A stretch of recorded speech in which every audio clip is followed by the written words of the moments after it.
राधे राधे। बहुत ध्यान से कथा को सुनिएगा और अपने चित्त को लगा कर रखिएगा। श्रोताओं, आज की कथा को जो भी भक्त ध्यान पूर्वक सुनेगा उसे सारे सुख और धन की प्राप्ति अवश्य होगी। एक प्रश्न है आप सबसे, जिसको उत्तर पता हो कृपया बताने की कृपा करें। प्रश्न है, क्या इस संसार में बिना पाप किए हुए कोई रह सकता है?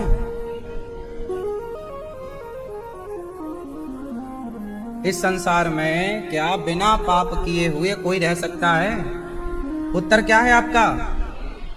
नहीं। इसका अर्थ यह हुआ कि हम सबने फिर पाप किए हैं, हाँ या ना?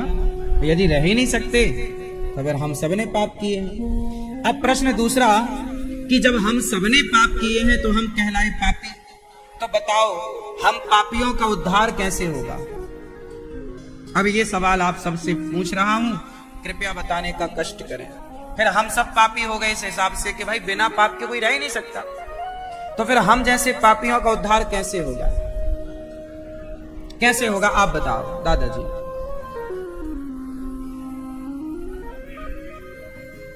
सत्संग करेंगे तो पापों से मुक्ति मिल जाएगी? नहीं? हाँ, आप बताओ। हम सब पापी हैं तो हम सबका उद्धार कैसे होगा? होगा भी या नहीं होगा? तो कैसे होगा आप बताओ, कैसे होगा? यदि हम सब पापी हैं तो फिर हम पापियों का उद्धार कैसे होगा? कोई रास्ता बताओ। भक्ति से। क्या होती है? क्या करें भक्ति के लिए? क्या करें? भक्ति क्या है? माला जपें कि यज्ञ करें कि तीर्थ जाएं कि दान करें कि किसी का गला दबाएं? क्या करें? माला जपो। क्या मंत्र दो? क्या माला जपे? सास सास सास सास, बहू बहू बहू बहू, बेटा बेटा बेटा बेटा, पोता पोता पोता पोता, मेरा बेटा मेरा बेटा, मेरा घर मेरा, मेरी फैक्ट्री मेरा, दुकान मेरा, मकान। कौन सा माला जपे?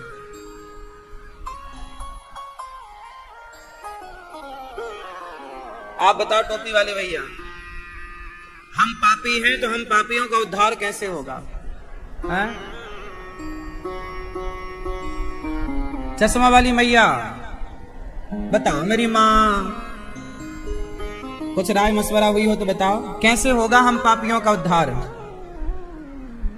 कैसे होगा बताओ? है? अच्छे कर्म करते तो हैं, फिर भी तो कोई ना कोई पाप हो जा रहा है। फिर भी पाप से बचना कहां संभव है? चश्मा वाले भैया, क्या करें कि हमारा उद्धार हो जाए? हैं? इसका एक सरल उपाय है मेरे पास, यदि आप कहो तो मैं इसका उत्तर दे सकता हूं बिल्कुल सरल शब्दों में। कौन कौन चाहता है कि मेरा भी उद्धार हो जाए? हम सब पापी हैं, बोलो हाँ या ना। तो हम सब पापियों का उद्धार होना चाहिए कि नहीं? तो कैसे होगा? इसका एक छोटा सा उत्तर है मेरे पास, आप कहो तो आपकी आज्ञा से बता दूं। मैया बताऊं? हाँ या ना? तो सुनो, हम जैसे पापियों का उद्धार हो सकता है। कैसे हो सकता है? होगा ऐसे कि बस आप इतना मान लो और इतना जान लो कि संसार में जो कुछ है वो भगवान का है। आप केवल इतना मान लो कि जो कुछ है वो भरत जी ने राम के बिना अयोध्या संभाली या नहीं संभाली? उत्तर सबसे। क्या 14 साल अयोध्या में कोई व्यवस्थाएं नहीं हुई? उत्तर दो भाई। इतना बड़ा राजपाट था और दशरथ जी की मृत्यु हो गई, राजा मर गया और जो राजा का अधिकारी था वो वनवास चला गया। तो बताओ फिर 14 साल अयोध्या नगरी को संभाला किसने? किसने संभाला? भरत जी ने, हाँ या ना? भरत जी ने संभाला। तो भरत जी ने राजा बनकर संभाला या राम के दास बनकर संभाला? संभाली ना अयोध्या भरत जी ने, पर उन्होंने ये नहीं माना कि मैं अयोध्या का राजा हूं। उन्होंने सदा ये माना कि अयोध्या के राजा तो राम है और मैं राम का उन्हें ये लगा कि मैं राम की सेवा, ये राज्य राम का है और जो कुछ यहां है सब कुछ राम का है। तो जो कुछ देखा भरत जी ने अयोध्या में, वो ये मानकर देखा कि सब कुछ मेरा नहीं है, मैं राम की प्रजा हूं, मैं भी राम की एक और राम का एक छोटा सा कार्य करता हूं। अब मैं आपको उपाय बताता हूं, भरत जी से सीखो।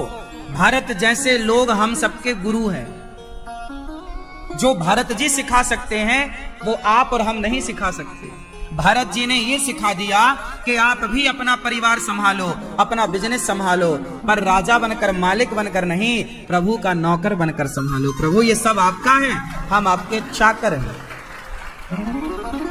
यदि आप ये मानसिकता रख लें कि जो कुछ है वो प्रभु का है और भगवान का मानकर यदि आप कार्य करते हैं तो आपका उद्धार हो जाएगा, कितना भी हम पाप क्यों ना करें। ये मान लो कि प्रभु सब आपका है और हर गलत काम से बचो, हर गलत काम से बचो। एक छोटी सी विचारधारा आपको ये जन्म और मृत्यु के चक्र से बचा सकती। अच्छा आप ये बताओ भैया, आप कितने बार जन्म ले चुके हो इस संसार में? हा? कितनी बार? क्या बोलते हैं? नहीं, एक भी बार नहीं, कई बार, 100 बार, 10 बार, 5 बार, कोई गिनती नहीं है। बेटा आप कितने बार संसार में जन्म ले चुकी हो? एक बार। आप नहीं पता? 10,000 बार, 10 लाख बार, 50, 84 लाख बार। ठीक, दादाजी बताएंगे हमारे कितनी बार आप संसार में आ चुके हैं?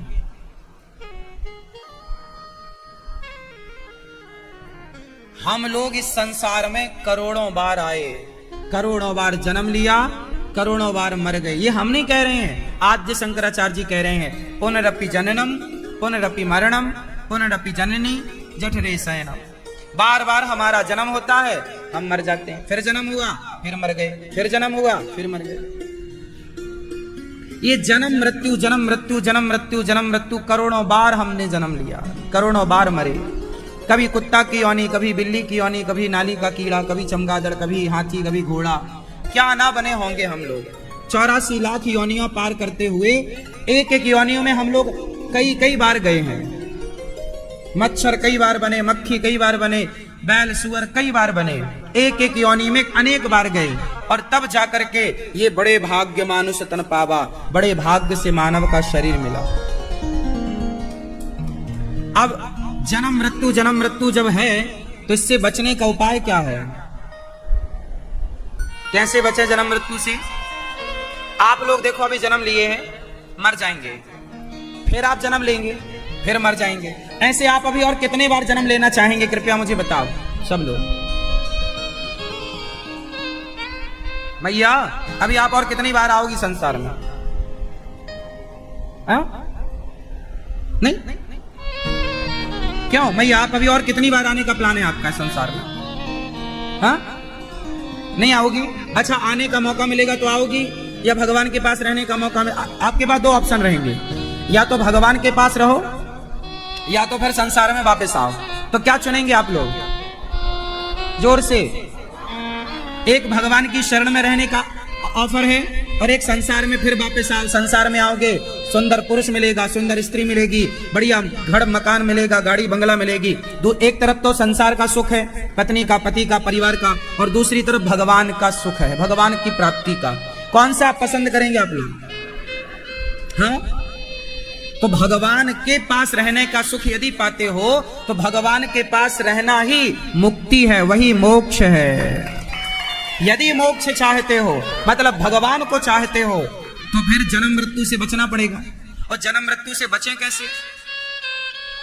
कबीरदास जी ने एक दोहा लिखा है, आप सब उसका अर्थ करना, हमें आता नहीं है बढ़िया से। कबीरदास जी ने कहा, चलती चक्की देख कर, बेटा सुनना फिर आप बताना हम इसका अर्थ। चलती चक्की देख कर दिया कबीरा रोए, दो पाटन के बीच में साबुत बचा न कोई। चलती चक्की, चक्की में कितने पहिया होते हैं भैया? दो, एक नीचे का पाट, एक ऊपर का। नीचे का स्थिर होता है, ऊपर का पहिया चक्की का घूमता है। और उसमें भैया लोग ना पहले के जमाने में गेहूं उसी से पीसा जाता था, चने की दाल उसी से बनाई जाती थी, मतलब है ना, उसी बेसन चना उसी से पीसा जाता था, बेसन बनता। तो जो चक्की है ना, कबीरदास जी चक्की को देखकर रो रहे हैं। चलती चक्की देखकर दिया कबीरा रोए। अब आप बताओ कि कबीरदास जी चक्की को देखकर रोए क्यों? आप बताओ बेटा, बताओ। नहीं भैया, ये भैया बताएंगे पीछे वाले। हाँ, ये कबीरदास जी चक्की को देखकर रो काहे रहे? कह रहे हैं ना, चलती चक्की देखकर दिया कबीरा रोए। काहे रो रहे हैं कबीरदास जी?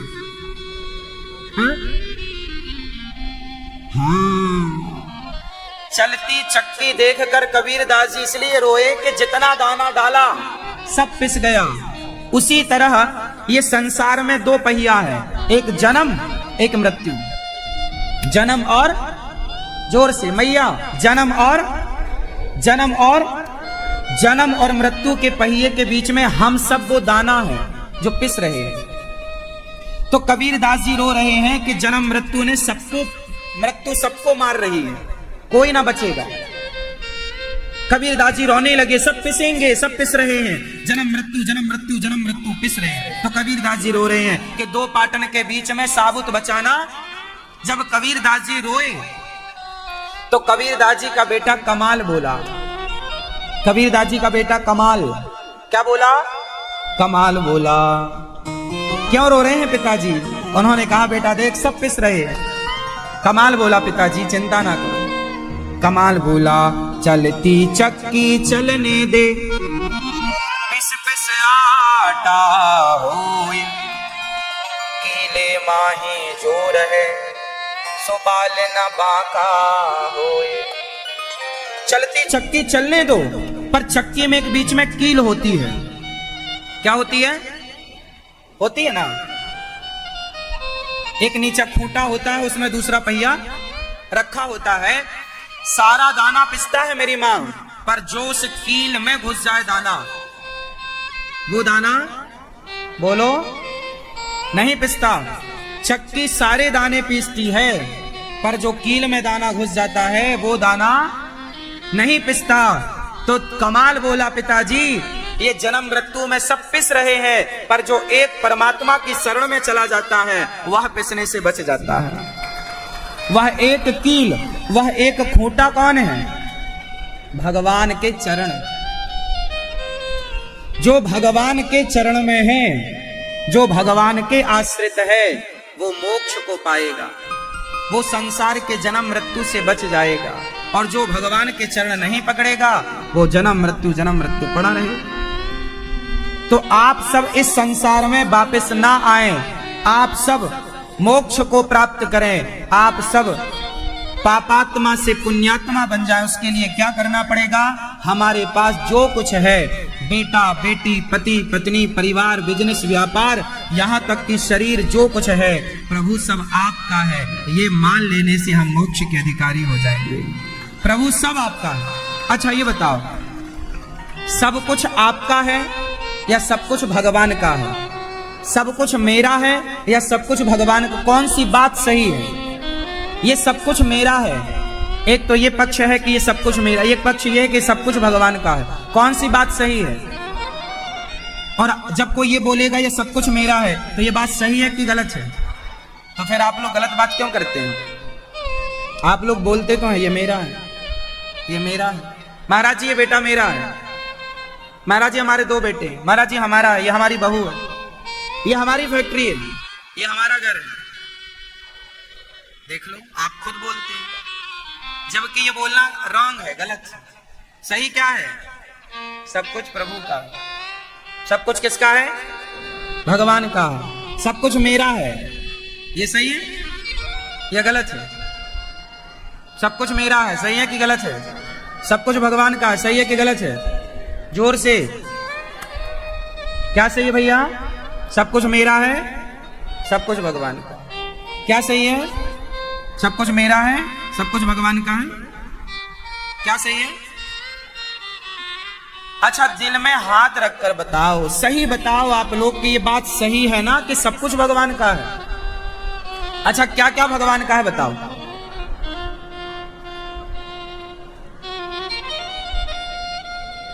मैया बताओ, मेरी माँ, क्या क्या भगवान का है? बताओ, आप बताओ मैया, चश्मा वाली मैया, क्या क्या? जैसे आपका चश्मा किसका किसका है? सब कुछ भगवान का है, यहां तक कि ये शरीर भगवान का है। यहां तक कि हम जो बोल रहे हैं, ये जो आवाज है, ये जो वाणी है, ये जो शब्द है, ये भी भगवान का दिया हुआ है। मेरी वाणी कहा वो ना चाहे तो मैं गूंगा हो जाऊंगा। वो चाह रहे हैं इसलिए हम बोल रहे हैं, वरना हमारी वाणी कहाँ कुछ कह पाने लायक है। हमारी अपने कोई वाणी थोड़ी है। ये चलने की जो शक्ति है आपके पांव में, ये शक्ति आपकी है कि भगवान की है? यदि आपकी शक्ति है तो फिर जिसको पैरालाइसिस हो जाता है तो वो क्यों नहीं चल पाता, क्यों नहीं बोल पाता? आप तो तब भी है ना जब आपको पैरालाइसिस होता है। मतलब वो शक्ति आपको दी जा रही थी ईश्वर के द्वारा। जब तक चाहा तो दिया गया, नहीं चाहा तो अब आपके हाथ पांव, लोगों के हाथ तो होता है पर कई बार उड़ता नहीं है। हाँ या ना? एक बात बताएं साहब, यदि ये हाथ हमारा उठ रहा है ना तो ये हमारा बल नहीं है। बहुत लोग ऐसे हैं जिनका हाथ है और पैरालाइसिस भी नहीं है, फिर भी हाथ नहीं काम कर रहा है। ऐसा सुना कई बार आप लोगों ने? बहुत लोगों का हाथ काम नहीं करता, काम करना अचानक बंद कर देता है, उठता नहीं है। बात सही है कि गलत है? इसका मतलब क्या हुआ?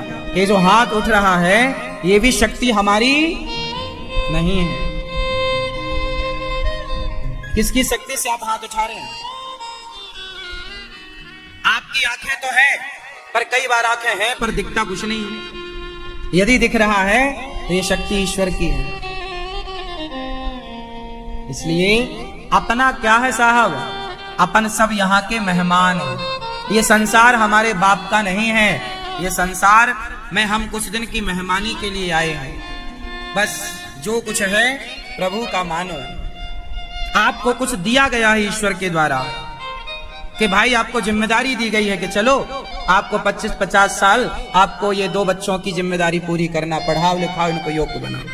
ये फैक्ट्री की जिम्मेदारी दी गई है। आपके कारण 10 लोगों का यदि चूल्हा जल रहा है, आपके कारण 50 लोगों का यदि चूल्हा जल रहा है, तो भगवान ने ये जिम्मेदारी दी है कि जाओ भाई इन 25-50-100 लोगों को आप इनकी रोटी की व्यवस्था करते रहो। फैक्ट्री आप चला रहे हैं ना, तो आपकी फैक्ट्री से 10-20 लोगों का चूल्हा जलता होगा, 50-100-200 लोगों का चूल्हा जलता होगा। हाँ या ना? तो ईश्वर ने आपको ये जिम्मेदारी दी है कि जाओ आप ये सेवा करो, 100 लोगों को भोजन देने की सेवा। लेकिन आपको क्या लगता है, अब मैं हूं, मैं ही मालिक हूं। ये जो तुम एटीट्यूड पाल लेते हो ना, अभिमान, मैं हूं, भूल जाते हो कि हम नहीं, हमारे को ये शक्ति देने वाले भगवान हैं। ये भूल जाते हैं हम। इसलिए हम आपसे हाथ जोड़ के विनती करते हैं, आप भूलिए मत। बोलो हे नाथ, मैं आपको कभी भूलू नहीं। मैया कहाँ चली मेरी माँ? ट्रेन, रेल का डिब्बा कहाँ चले? जा रही हो? टाटा कर लो, जल्दी आना। गुस्सा हो गई क्या?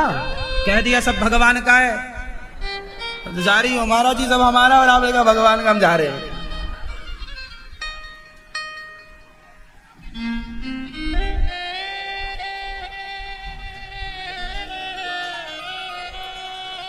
तो हम भगवान की शरण में रहें, जैसे आप सब भगवान के आश्रित हैं। हमारे परीक्षित बन करके श्री सुरेश गुप्ता जी, मैया पुष्पा गुप्ता जी, देखो कितना बढ़िया इन्होंने आयोजन किया। और कितनी बढ़िया बात यह है कि जब आप भागवत सुनते हैं तो आप पूरे परिवार का एक मार्गदर्शन कर देते हैं। एक अच्छा पिता वही है जो अपने बच्चों को भगवान से जोड़ देता है, संस्कारों से जोड़ देता है, संस्कारवान बना देता है। जब बाली मरने लगा तो मरते समय बाली ने राम को बुलाया, प्रभु आओ। और अपने बेटे अंगद को बुलाया, यहां आओ। और अंगद का हाथ उठाया बाली ने और राम के हाथों में दे दिया, और राम के हाथों में सौंप करके अपने पुत्र अंगद को मर गया। एक अच्छा पिता कैसा होता है? एक अच्छा पिता कैसा होता है, जरा बताओ। एक अच्छा पिता कैसा होता है, मैं आपको बताता हूं। एक अच्छा पिता ऐसा होता है, वो ये नहीं चाहता कि मेरा बेटा पैसे के पीछे भागता रहे ना। एक अच्छा पिता होता है जो बेटे को संस्कारवान बनाता है। पैसे के पीछे भागने वाला बेटा नहीं, भगवान के और भगवान के भक्तों के और सेवा के पीछे भागने वाला बेटा चाहिए। पैसे के पीछे भागने वाले तो लोग ऑलरेडी हैं। हे भगवान, मुझे पैसे के पीछे भागने वाली संतान नहीं, भक्तों के पीछे, प्रभु आपके पीछे भागने वाली संतान चाहिए, जो भगवान के पीछे भागे, जो सत्य के पीछे चले, जो दयावान हो, धर्मवान हो। एक अच्छा पिता ऐसा होता है कि बंटवारे में बेटों को केवल जमीन जायदाद नहीं देता, बच्चों को बंटवारे में अपनी परंपरा का संस्कार देता है। बेटा, अपने खानदान में, अपने परंपरा में, अपने परिवार में आज तक अपने दरवाजे से कोई भूखा नहीं गया। अब आगे जिम्मेदारी तुम्हारी है, हम तो जा रहे हैं, अब बेटा ये तुम्हारी जिम्मेदारी है कि इस दरवाजे से कोई भूखा ना जाए। एक पिता की जिम्मेदारी होती है कि आप अपने बच्चों को धर्मवान बनाएं। ऐसा बेटा हो आपका कि वो मरना पसंद करे, परंतु वो अपने सत्य को, अपने धर्म को छोड़ना पसंद ना करे। दशरथ जी मर गए, दशरथ जी मर गए, क्या सत्य को छोड़ा? कैकेयी मां को वचन दिया था, अब दशरथ जी बोलते कि नहीं देता, क्या कर लेती कैकेयी मां? मैं नहीं देता राम को वनवास, मैं राम को वनवास नहीं भेजता, तो क्या बोलती कैकेयी? क्या कर लेती? और उस समय राम के पक्ष में सारे लोग थे, कैकेयी के पक्ष में एक मंत्रा के सिवा कोई रहा हो तो बताओ? बहुमत राम का ज्यादा था, बहुमत दशरथ जी का ज्यादा था, हाँ या ना? यहां तक कि जिस भरत के लिए कैकेयी ने राज्य मांगा, वो भरत भी राम के पक्ष में थे।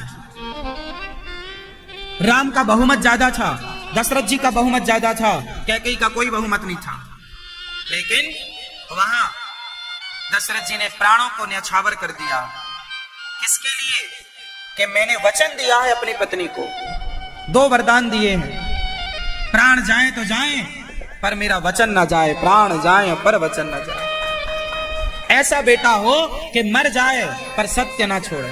ऐसा बेटा बनाओ अपने बच्चों को कि बेटा सत्य के राह पर चलना। बेईमानी करने वाले तो 99 लोग हैं, सारे लोग तो अधिकाधिक बेईमानी करके कमा खा रहे हैं। सारे लोग में 1% आप छोड़ दीजिए, वरना सारे लोग, सारे मतलब 99%, अधिकाधिक लोग बेईमानी करके कमा खा रहे हैं। 1% लोग होंगे, कहीं लाखों में कोई एक होगा जो ईमानदारी सत्य की राह पर चल रहा। और याद रखना, यह धरती यदि टिकी है तो उस एक ईमानदार व्यक्ति के बल पर यह संसार अभी भी टिका है। इस कलयुग में कोई एक होगा सत्यवादी, सच्चा व्यक्ति, उस एक के बल पर यह संसार टिका है, बेईमानों के बल पर नहीं टिका। इसलिए आप अपने बच्चों को धर्मवान बनाएं। बताइए क्या बनाओगे आप अपने बच्चों को? बेटा झूठ बोल, पैसा खूब कमा, या सच बोल? सच बोलने में हमें नमक रोटी मिल रही है और झूठ बोलने में 56 भोग मिल रहे हैं। ये कलयुग है। सतयुग में सत्य बोलने पर 56 भोग मिलता था और झूठ बोलने पर नमक रोटी। पर सतयुग से त्रेता आया, द्वापर आया और कलयुग आया तो इतना बदल गया कि कलयुग में झूठ बोलने वाले को 56 भोग मिलता है और सच बोलने वाले को नमक रोटी मिलती है। अब आपको डिसाइड करना है कि नमक रोटी खाकर सत्य के साथ रहना है या 56 भोग खाकर बेईमान हो जाना है। लेकिन याद रखना, युग बदला है लेकिन भगवान का विचार नहीं बदला है, भगवान का धर्म नहीं बदला। भगवान का निर्णय नहीं बदला। ईश्वर आज भी उस नमक रोटी खा करके सत्य के राह चलने वाले को ही, जब मिलेंगे भगवान तो झूठे को नहीं साहब, उस सत्यवादी को ही मिलेंगे। उस सत्य के मार्ग पर चलने वाले को ही कहीं ना कहीं भगवान टकराएंगे कि देख मैं आ गया, तूने हर मुसीबत सही, हर संकट सहा, सत्य नहीं छोड़ा। अडिग बच्चों को बनाओ। मैं ऐसी संतान चाहता हूं जो धर्मज्ञ हो। हम भूखे मर जाएं कोई समस्या नहीं है, मर जाएं, मरना तो आज नहीं तो कल मरेंगे। हमें जीने का बहुत शौक नहीं, बहुत जी के भी क्या करेंगे, जितना जी लिया इतना भी बहुत है, कोई शौक नहीं। पर धर्म ना जाएगा, सत्य ना जाएगा। धर्म गवा के, सत्य गवा के हम जीते भी रहे तो उस जीवन का करेंगे क्या? जिस जीवन में सत्य ना हो, जिस जीवन में धर्म ना हो मेरी माँ, वो जीवन जी के हम क्या करेंगे बताओ? केवल सांसें ही सब कुछ होती हैं क्या? सांसें तो लोहार की धुकनी भी लेती है। लोहार की धुकनी चलती है ना, हवा फेंकती है वो। तुम भी तो हवा फेंक रहे हो। लोहार की धुकनी जिससे वो आग सुलगाता है, हवा तो लोहार की धुकनी से भी निकलती है, और हवा तुमसे भी निकल रही है। दिन भर कार्बन छोड़ते हो आप। जीना इसलिए नहीं कि बस हम जीते रहें, छल करें, बेईमानी करें, कपट ना साहब, इतना सारा जीवन नहीं है। हम 20 साल ही जिएंगे, हम 30 साल ही जिएंगे, हम 40 साल ही जिएंगे, पर जितना जिएंगे सत्य के मार्ग पर जिएंगे। हम झूठ के मार्ग पर नहीं। जहां झूठ के मार्ग पर चलने की मजबूरी आई तो प्राण त्याग देंगे। धर्म न दूसर सत्य समाना। राजा हरिश्चंद्र बाजार में बिक गए। किसके लिए? राजा हरिश्चंद्र की पत्नी का नाम है तारा, पुत्र का नाम है रोहित। इनका सारा राज्य इन्होंने दान कर दिया। दान कैसे किया? राजा हरिश्चंद्र ने एक ख्वाब देखा, सपना। एक सपना देखा कि सपने में एक संत आए और उन्होंने संत जी को सारा राज्य दान दे दिया। संयोग से सवेरे संत जी आए और संत जी ने कहा, भोजन कराया सारे ब्राह्मणों को, संतों को हरिश्चंद्र ने, और भोजन करा के अपना राज्य दान कर दिया। और जब दान दे दिया तो याद आया कि अभी मैंने ब्राह्मणों को भोजन कराया है, दक्षिणा तो दी नहीं। अब दक्षिणा देने के लिए 1100 साधु थे, तो सबको 1-1 रुपया तो देना पड़ेगा, कम से कम 1-1 रुपया, मतलब 1-1 स्वर्ण मुद्रा। उस जमाने में सोने का सिक्का चलता था। 1-1 स्वर्ण मुद्रा, तो 1100 स्वर्ण मुद्रा हो गई। 1100 साधु थे विश्वामित्र जी के साथ। 1100 स्वर्ण मुद्राएं कहां से लाएं? राजा हरिश्चंद्र ने कहा, मैंने संतों को भोजन कराया पर दक्षिणा देने का कुछ नहीं बचा, क्योंकि मैंने सब तो दान कर दिया। अब अपने खजाने से कैसे निकालूं, क्योंकि मैंने तो उसे दान दे दिया। संतों ने भी कहा कि आपने भोजन कराया, दक्षिणा तो दी नहीं। बोले महाराज मैं 1 महीने में आपकी दक्षिणा चुकाऊंगा। राजा हरिश्चंद्र ने बाजार में जाकर काम ढूंढा, काम नहीं मिला। 1 माह गुजरने में अब 1 दिन बाकी था। गंगा जी में कूद कर मरने का मन बनाया कि अब जीने से अच्छा मर जाएं, क्योंकि हम अपना वचन पूरा नहीं कर पा रहे हैं, तो मर जाएं। तब पत्नी तारा ने बोला, महाराज आप मुझे बाजार में बेच क्यों नहीं देते? सोचिए, हरिश्चंद्र की पत्नी ने यह बोला कि आप मुझे बाजार में बेचते क्यों नहीं? महाराज ने कहा, देवी तुम जैसी धर्मज्ञ पत्नी को मैं बाजार में बेचूंगा, क्या कहेंगे लोग कि एक राजा ने अपने धर्म के लिए पत्नी को बाजार में बेच दिया? ना ना ना, मैं मरना पसंद करूंगा, अपनी पत्नी को नहीं बेचूंगा। पत्नी ने कहा, महाराज मैं आपकी अर्धांगिनी हूं, आपका मुझ पे पूरा अधिकार है, आप मुझे बेचिए। हरिश्चंद्र ने कहा, मैं नहीं बेचता। तब तारा ने अपनी बोली लगाई, मैं बिकने को तैयार हूं, कोई खरीददार है? एक बूढ़ा ब्राह्मण आया, हाँ हाँ मेरी पंडितानी बिस्तर पे पड़ी है, क्या तुम मेरी पंडितानी को रोज नहलाओ धुलाओगी, उसके लिए भोजन बनाओगी? हाँ हाँ महाराज। हरिश्चंद्र की पत्नी तारा ने कहा, पर मुझे 1100 स्वर्ण मुद्राओं की आवश्यकता है। पंडित जी बोले, ना मैं इतना नहीं दे सकता, हाँ परंतु 500 स्वर्ण मुद्राएं मैं दे सकता हूं। 500 स्वर्ण मुद्राएं मैं दे सकता हूं। तारा 500 स्वर्ण मुद्राएं लाती है, अपने पति के कदमों में रखती है। महाराज, मैं आपके धर्म को बचाने में इतना ही सहयोग कर पाई, मेरी ओर से ये 500 स्वर्ण मुद्राएं। और वो पंडित जी के साथ चली गई। कुएं से पानी भरना, भट्टी में आग लगा करके पंडित जी के लिए रोटी बनाना, उस पंडितानी का मलमूत्र धुलना, उसे नहलाना, सारा काम दिन भर काम करती।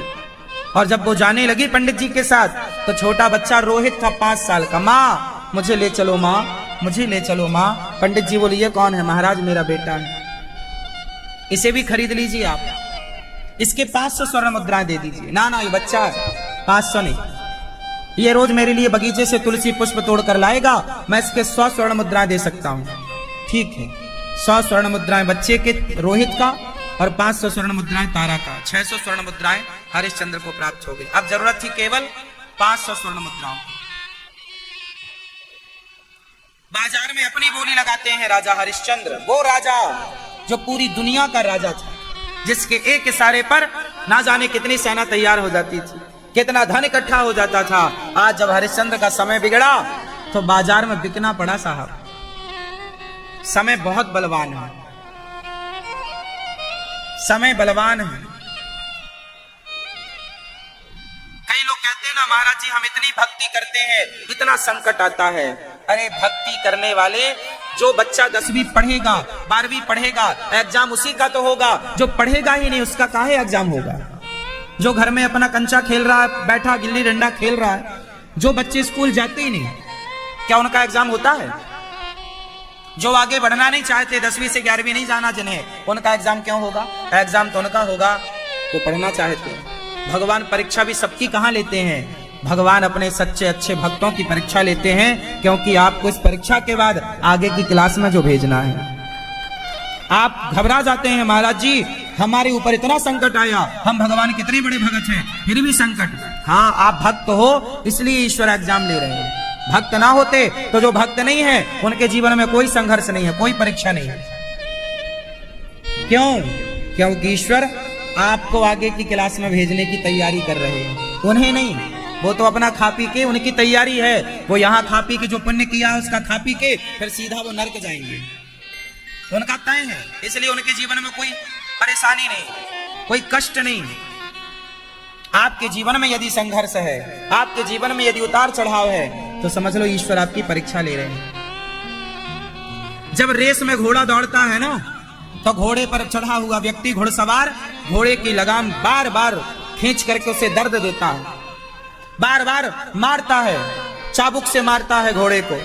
घोड़ा दर्द से पीड़ित होता है। घोड़े को लगता होगा ना कि मेरा मालिक मुझे क्यों सता रहा है, लेकिन उसका मालिक उन सारे घोड़ों में अपने घोड़ों को चैंपियन बनाना चाहता है, जिताना चाहता है। उसी तरह जीवन में जब कष्ट आए तो समझ लो कि ईश्वर आपको जिताना चाहते हैं, आपको चैंपियन बनाना चाहते हैं, आपको रेस में सबसे आगे खड़ा करना चाहते हैं। उसके लिए तपना तो पड़ेगा, उसके लिए आपको संघर्ष तो करना पड़ेगा। अब आप सोचोगे संघर्ष ना करना पड़े और कामयाबियां मिल जाए, तो बिना संघर्ष के कामयाबी किसे मिलती है? इसलिए दुख से मत घबराना पंछी, ये जग दुख का मेला है, चाहे भीड़ पड़ी अंबर पर, उड़ना तुझे अकेला है। दुख में मत घबराओ। राजा हरिश्चंद्र ने अपने आप को बाजार में बेचा। एक डॉम आता है, डॉम मतलब जो शमशान की देखरेख करता है, वो खरीदता है 500 में। 1100 स्वर्ण मुद्राएं जाकर के अपना ऋण चुकाया हरिश्चंद्र ने, और काशी के शमशान में राजा हरिश्चंद्र डॉम बन करके जो मुर्दा आता उसे जलाने का टैक्स लेकर अपने मालिक को देते। और एक राजा अब शमशान में जो मुर्दा को लाने, मुर्दा को जो वहां घर वाले जब आते हैं ना मुर्दा लेकर, तो उसके लिए बढ़िया खीर वीर भी लाते हैं। वहां पिंडदान पड़ते हैं ना, मुर्दा को जलाने के पहले पिंडदान की क्रिया होती है। तो वही पिंड जो अर्थी के साथ आता था वही खा पी करके अपना गुजारा करते थे। गंगा का पानी और पिंड का आहार खा करके हरिश्चंद्र ने अपना गुजारा किया। ऐसी स्थितियां आ गई एक राजा की, लेकिन उस आदमी ने सत्य नहीं छोड़ा। क्या नहीं छोड़ा? राजा हरिश्चंद्र सपने में दान दिए थे। क्यों देते दान? नहीं देना भाई, नहीं देना राजा हरिश्चंद्र। लेकिन यदि राजा ने धर्म का पालन ना किया होता तो आज युगों बाद भी उन्हें कौन जानता। आज युगों बाद भी उनकी कथा सुनाई जा रही है तो उनके त्याग, तपस्या और सत्य को ना डॉम बनना पड़ा, शमशान में रहना पड़ा तो रहे, पर सत्य नहीं छोड़ा। इसलिए युगों युगों बाद भी आज उनकी कथा सुनाई जाती है। ऐसे इनाम अमर नहीं होता मेरी मां, उस अमरता के लिए बलिदान देना पड़ता है। ऐसे इनाम नहीं इतिहास के पन्नों में दर्ज होता, बहुत कुर्बानियां देनी पड़ती हैं। राजा हरिश्चंद्र की पत्नी तारा वहां पंडित जी के यहां काम करती रही। एक दिन एक घटना घट गई। बेटा बगीचे में गया तो उसे नाग ने डस लिया, काला सांप डस लिया और वो बच्चा चिल्लाता रहा, बचाओ बचाओ, कोई ना आया। जब मां को पता चला कि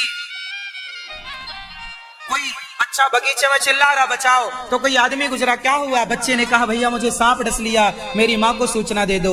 आदमी दौड़ा दौड़ा गया, भाई ये तारा किसका नाम है? तारा का बेटा रोहित, वहां सांप ने डस लिया, मर गया वो। अब जब बर्तन धुल रही थी तारा, महाराज मेरा बेटा है, क्या हुआ? बोले बगीचे तड़प रहा तेरा बेटा, जा। तारा दौड़ी चली तो पंडित जी ने रोका, खबरदार अभी पंडितानी को भोजन कराने का टाइम हो रहा है। बच्चा मरा पड़ा है, रोक लिया और कहा कि अभी काम करो।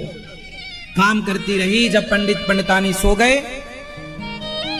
वो जो पंडित पंडितानी थे ना, वो कोई और नहीं, परीक्षा लेने के लिए साक्षात विश्वामित्र जी ने ये लीला रची थी कि वो ये देखना चाहते थे कि इनका धैर्य कितना।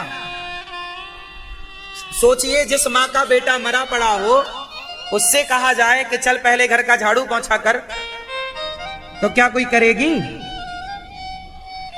पर तारा ने किया कि मैं अपने बेटे की माता अब बाद में हूं, मुझे खरीदा है इन्होंने, इसलिए मुझ पर इनका अधिकार है। ये जो कहेंगे वो मुझे करना पड़ेगा, क्योंकि यही धर्म है।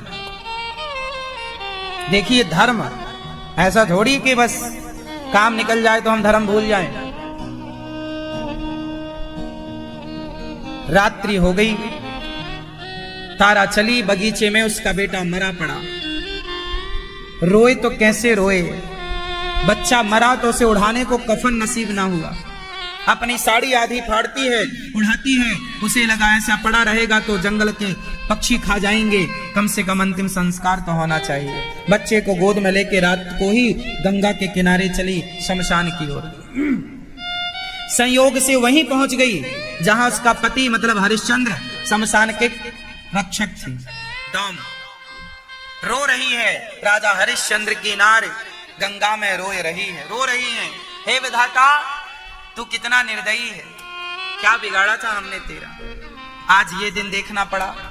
दुख इस बात का नहीं है कि बेटा मर गया, दुख इस बात का है कि कल इसके पिता जब मिलेंगे पूछेंगे कि मेरा बेटा रोहित कहाँ है, तो क्या जवाब दूंगी।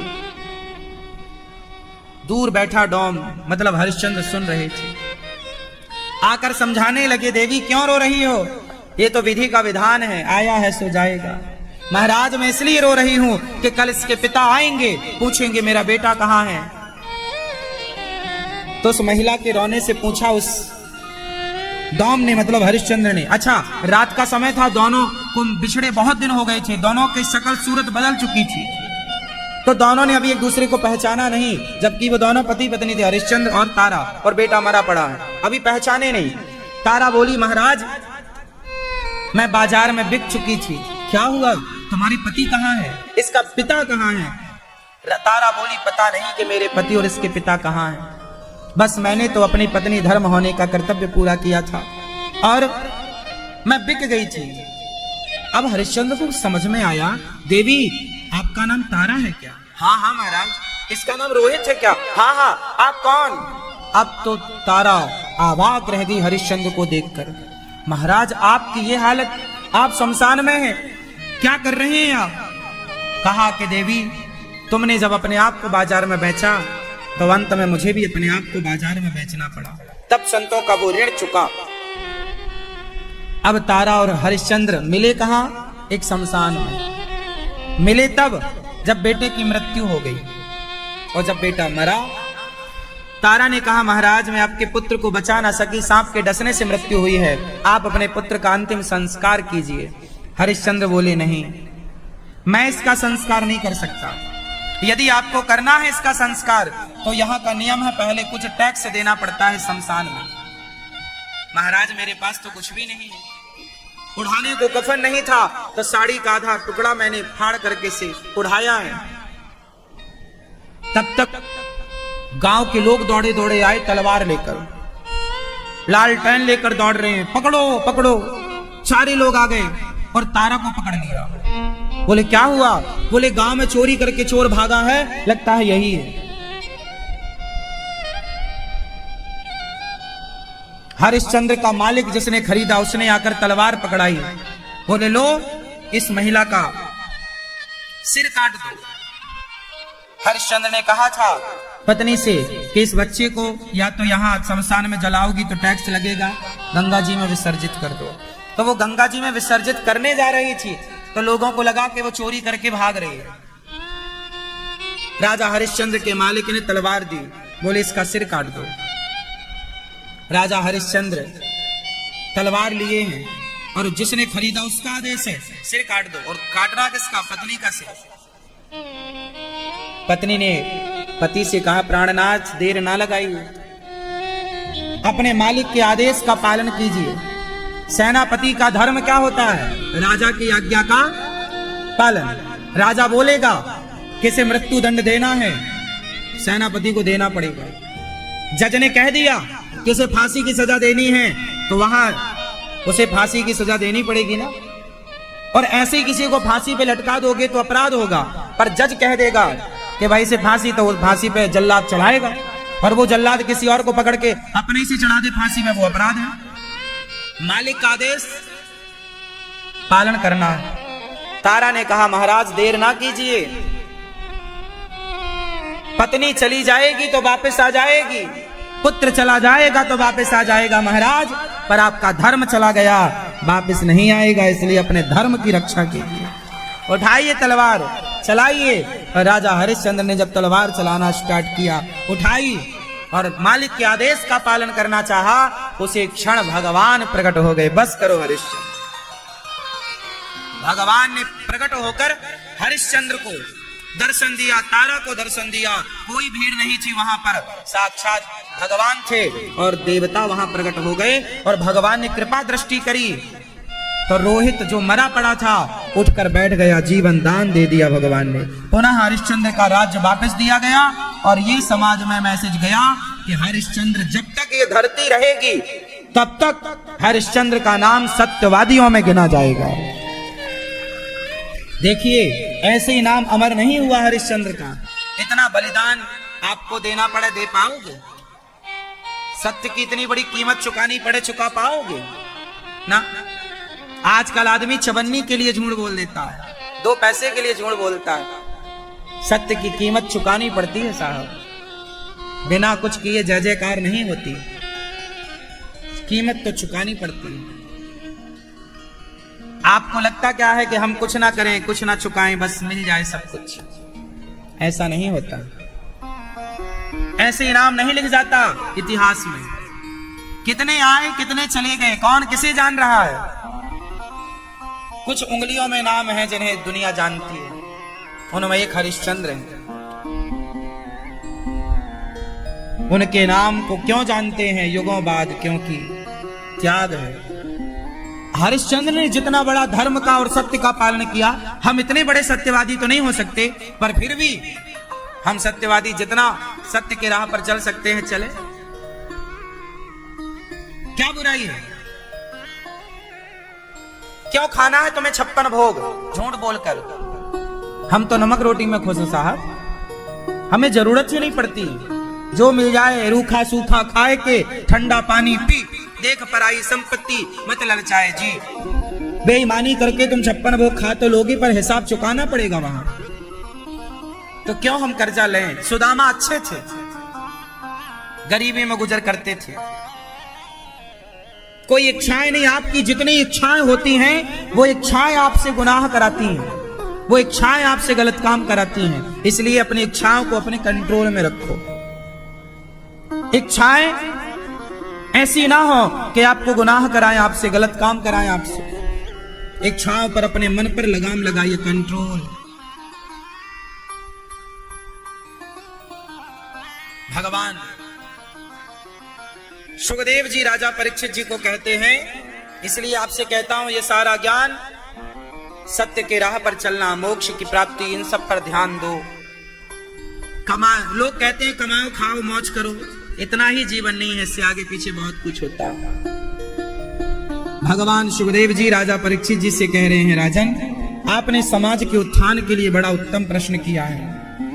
वरीयाने सते प्रश्न क्रतो लोकहितं नृप आत्मवित् सम्मतः पुंसां श्रोतव्यादिषु यः परः।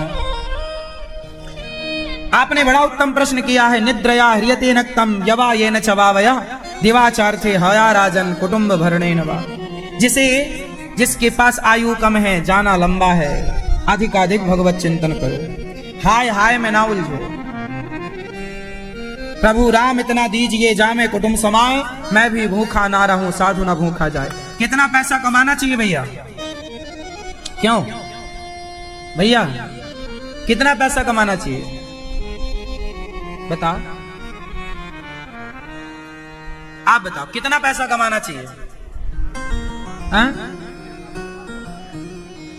आप बताओ भैया कितना पैसा कमाना चाहिए? क्यों ये भैया आप बताओ। ओ छोरा कितना पैसा कमाना चाहिए? नहीं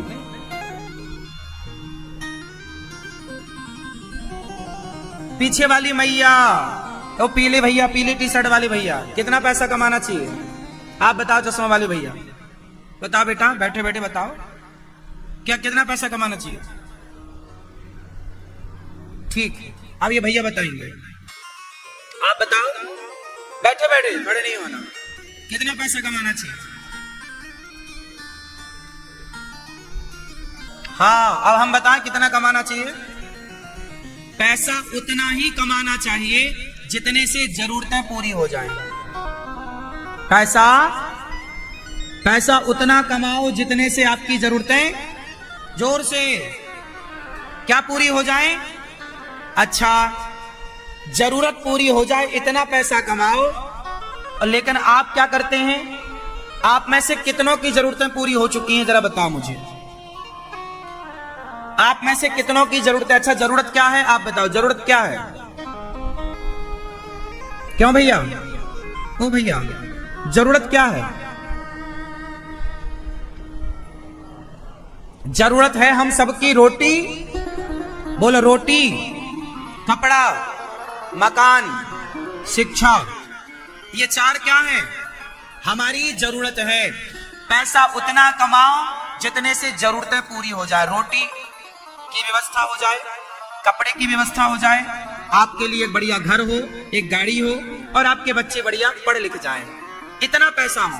जरूरतें पूरी करने के लिए पैसा कमाया जाता है, लेकिन आप लोग जरूरतें पूरी करने के लिए नहीं कमा रहे हैं, अपनी इच्छाएं पूरी करने के लिए पैसा कमा रहे हैं। और सुनो, इच्छाएं रावण की पूरी ना हो सकी, तुम्हारी क्या होंगी?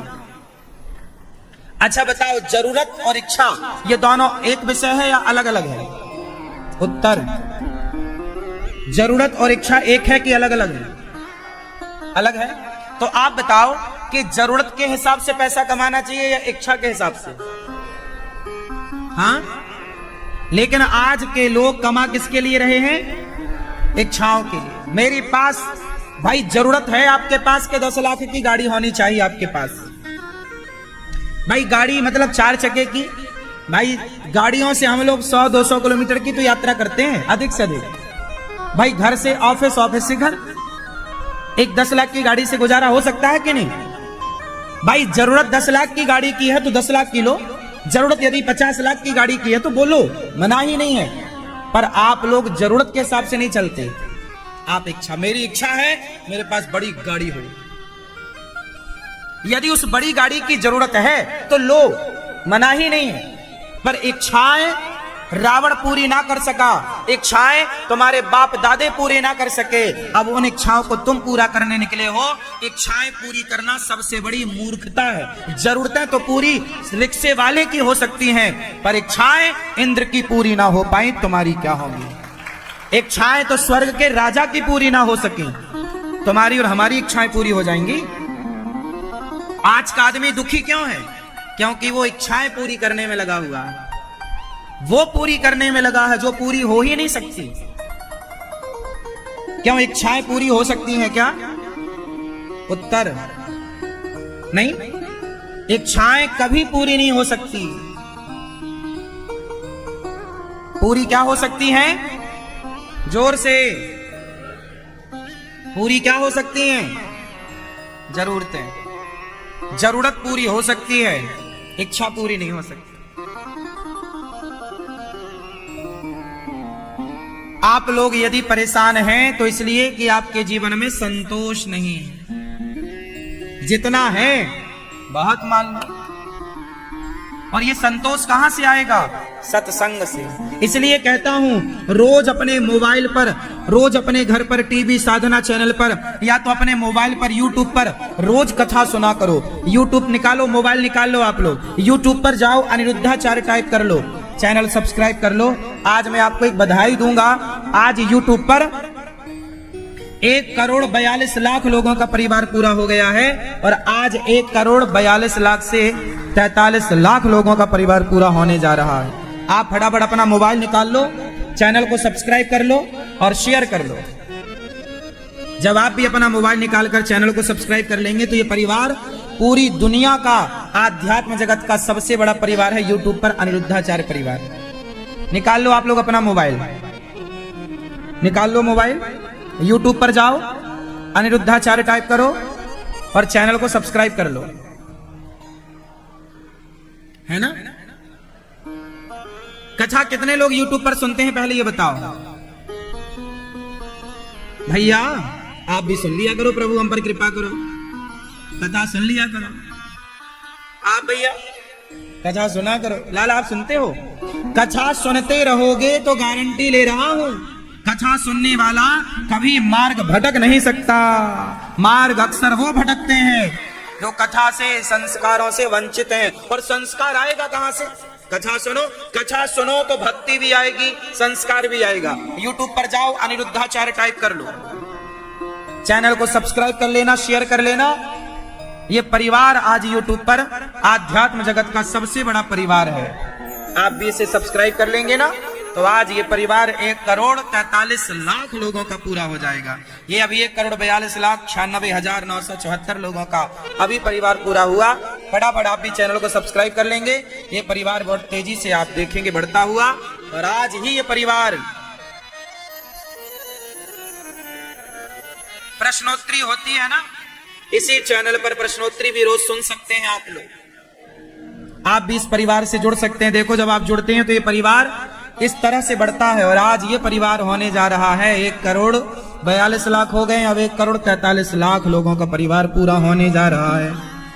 आप लोग भी कथा मोबाइल पे सुनते हुए टीवी मोबाइल रख दिया अपने रसोई में, अपने काम करते रहो, कथा चलती रहेगी। कथा सुनते रहोगे तो भटकोगे नहीं।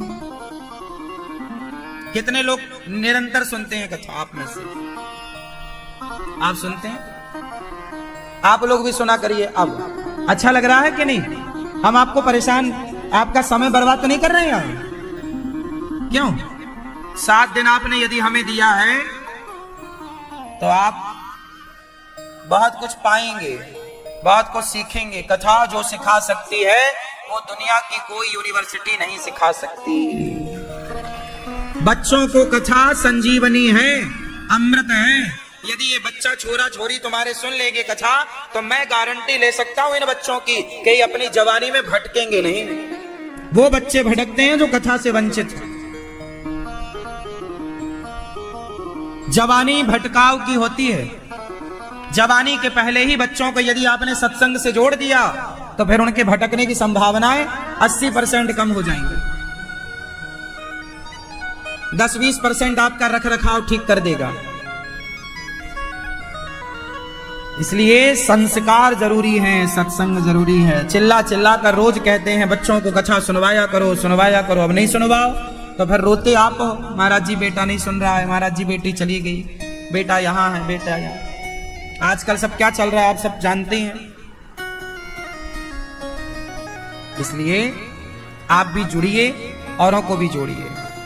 देखिए परिवार 1,42,97,97,000 लोगों से है। अब फटाफट ये परिवार आपके सामने 97 से 98 फिर 99 फिर सीधा 1,42,00,000 से 1,43,00,000 43 होने जा रहा है। और बहुत जल्दी ये परिवार आज भी ये दुनिया का सबसे बड़ा आध्यात्म जगत का परिवार बना हुआ।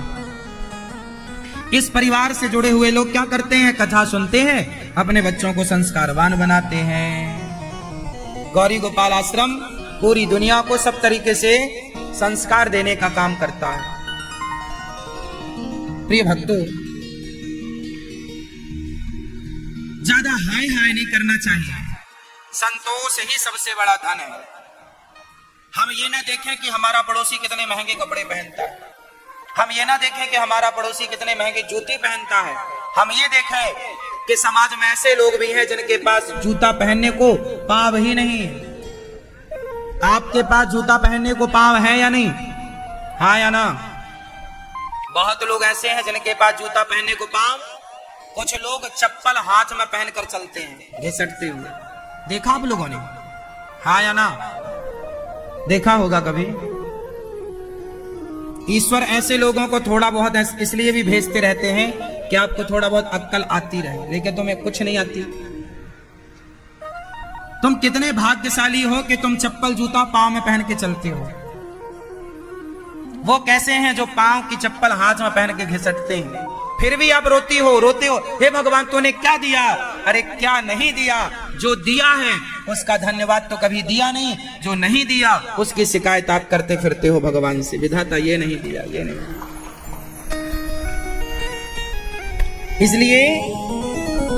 इसलिए करते हैं कान्हा तेरा हर पल शुक्रिया। जो दिया है भगवान उसका क्या करेंगे? धन्यवाद। शुक्रिया शुक्रिया जो भी कुछ तुमने दिया, शुक्रिया शुक्रिया जो भी कुछ तुमने दिया। जो दिया है उसका धन्यवाद करते हैं कान्हा तेरा हर पल शुक्रिया। आप लोग कहते हो हे भगवान तुमने ये नहीं दिया, वो नहीं दिया। जो नहीं दिया छोड़ो उसे, जो दिया है उसमें प्रसन्न रहो, उसमें हंसो, उसमें गाओ, मुस्कुराओ, नाचो। जो मिला है उसमें बिंदास खुश रहो, जो नहीं मिला क्यों उसके लिए रोते हो? आप लोग ना बस रोते हो, सिर्फ रोते हो। कभी हंस भी लिया करो मैया, कभी हंस भी लिया करो मेरी माँ। नहीं हंसोगी? नहीं। कुछ लोग ना रोती रहते हैं, हे भगवान ने ये नहीं दिया, भगवान ने ये नहीं दिया, ये नहीं दिया, वो नहीं दिया।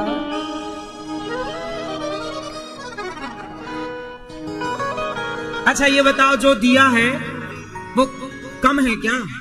अरे जितना आपके पास है इतना भी अभी औरों के पास नहीं है। जितना आपके पास है इतने का भी अभी लोग सपना देख रहे हैं, काश मेरे पास भी इतना आता। इसलिए धन्यवाद करते हैं कान्हा तेरा हर पल शुक्रिया। खुशियाँ जो दी हैं उसका भी शुक्रिया। हम तेरा दिया खाएं, तेरा ही गुण गाएं। हम तेरा दिया खाएं, तेरा ही गुण गाएं। जीवन दिया जो उसका भी शुक्रिया।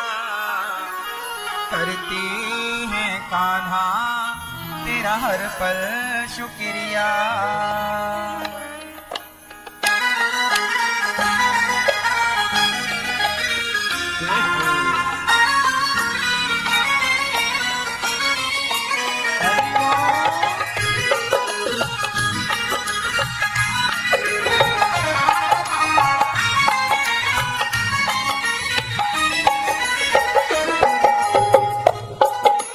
करते हैं कान्हा तेरा हर पल शुक्रिया। खुशियाँ जो दी है उसका भी शुक्रिया। करते हैं कान्हा तेरा हर पल शुक्रिया। खुशियाँ जो दी है उसका भी शुक्रिया। हम तेरा दिया खाएं तेरा ही गुण गाएं।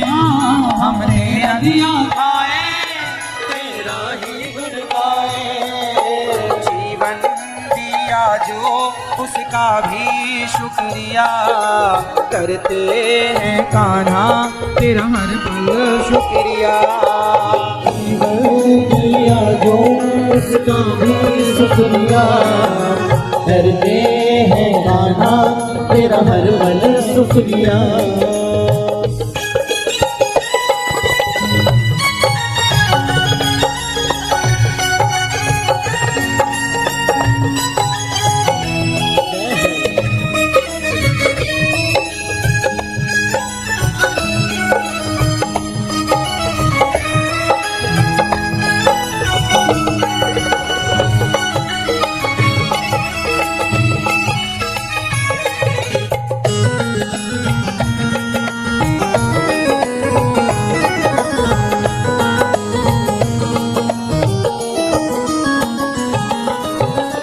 जब से है देखी तेरी ये सूरत दिल में उतर गई बस तेरी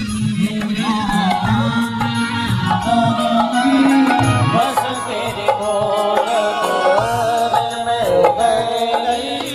बस तेरी सूरत जब से है देखी तेरी ये सूरत दिल में उतर गई बस तेरी मूरत दिल में उतर गई। बस तेरी सूरत दिल में उतर गई। बस तेरी मूरत तेरा दर्शन मुझे मिला और छाया फूल खिला। तेरा दर्शन मुझे मिला मुरझाया फूल खिला। नजरें जो दी हैं उसका भी शुक्रिया। करते हैं कान्हा तेरा हर पल शुक्रिया। नजरें जो दी है उसका भी शुक्रिया। करते हैं कान्हा तेरा हर पल शुक्रिया।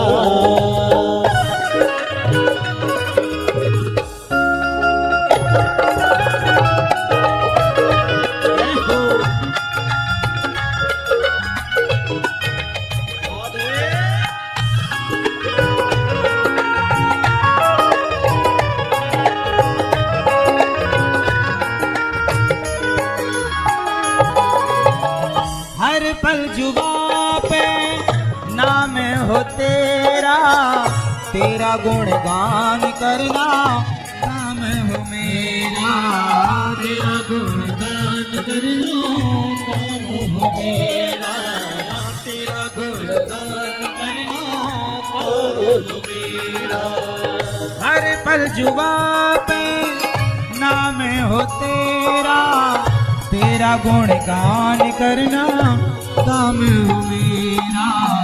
तेरा गुणगान करना काम हो मेरा। तेरा गुणगान करना काम हो मेरा। तेरा सुमिरन सदा करूं तेरा ही ध्यान धरूं। तेरा सुमिरन सदा करूं तेरा ही ध्यान धरूं। वाणी जो दी है उसका भी शुक्रिया। करते हैं कान्हा तेरा हर पल शुक्रिया। जो भी है उसका भी शुक्रिया। करते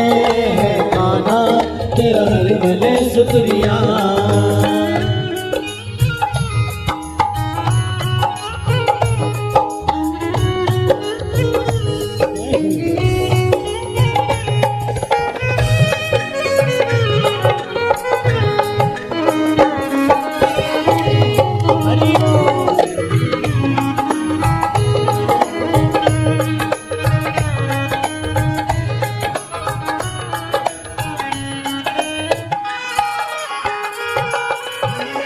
तेरी कृपा से लगन ये लगी है, सोई हुई तक तेरे जगी है, सोई हुई तक तेरे जगी है, सोई हुई तक तेरे जगी है।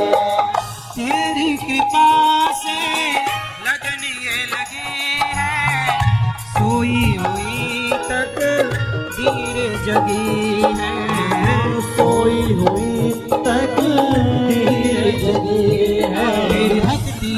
तेरी भक्ति मुझे मिली, जीवन को राह मिली, तेरी भक्ति मुझे मिली, जीवन को राह मिली।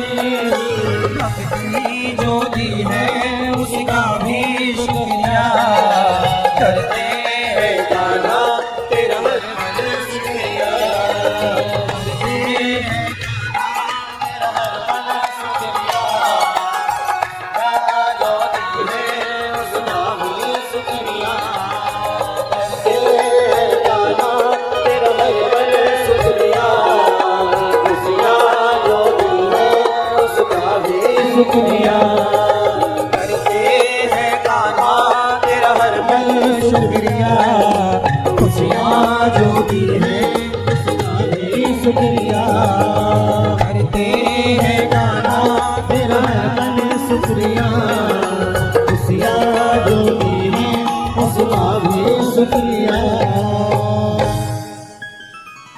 हम तेरा दिया खाएं, तेरा ही गुण गाएं, जीवन दिया जो उसका भी शुक्रिया। खुशियाँ जो दी हैं उसका भी शुक्रिया।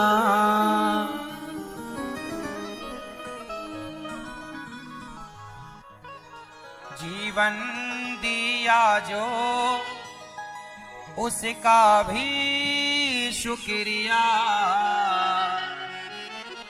खुशियाँ जो दी हैं उसका भी शुक्रिया।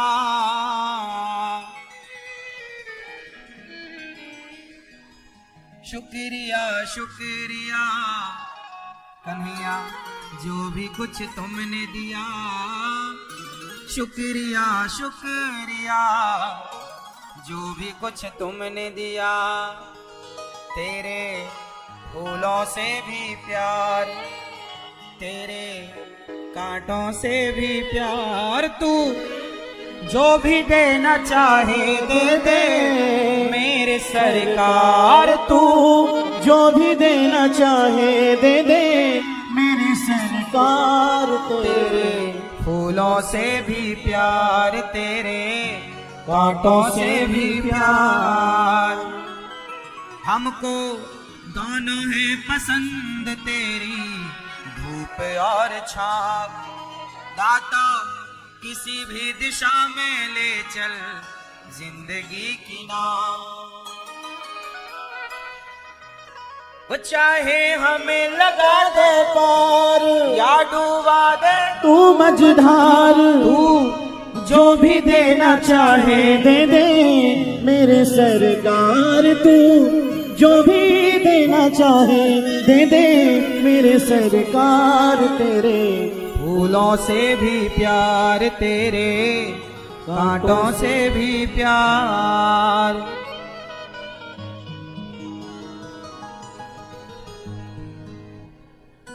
करते हैं कान्हा तेरा हर पल शुक्रिया। कौन कौन धन्यवाद देगा भगवान का? बैठ के धन्यवाद दे दो भैया। ओ मैया बैठ लो मेरी माँ। आप खड़े हो जाते हो पर बैठते नहीं हो। बैठ जाओ मेरी माँ। लाल पीली हरी नीली मैया सब बैठो मेरी माँ। भैया तुम बैठ जाओ। मैया ओ मेरी प्यारी माँ काली मैया बैठो मेरी माँ।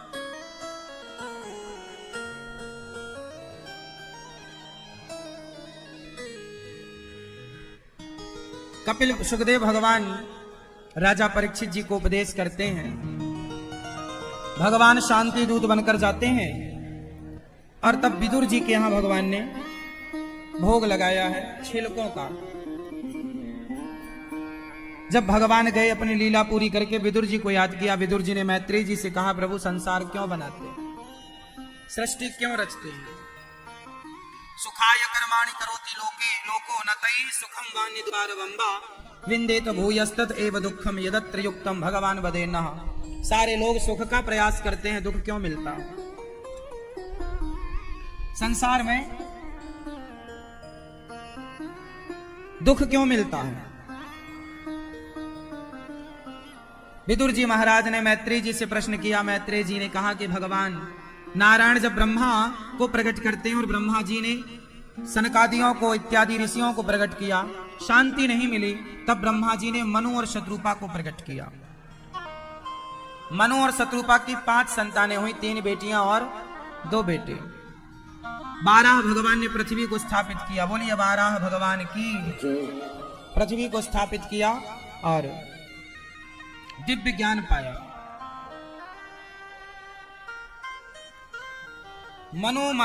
मनु जी से ये संसार का क्रम स्टार्ट हुआ।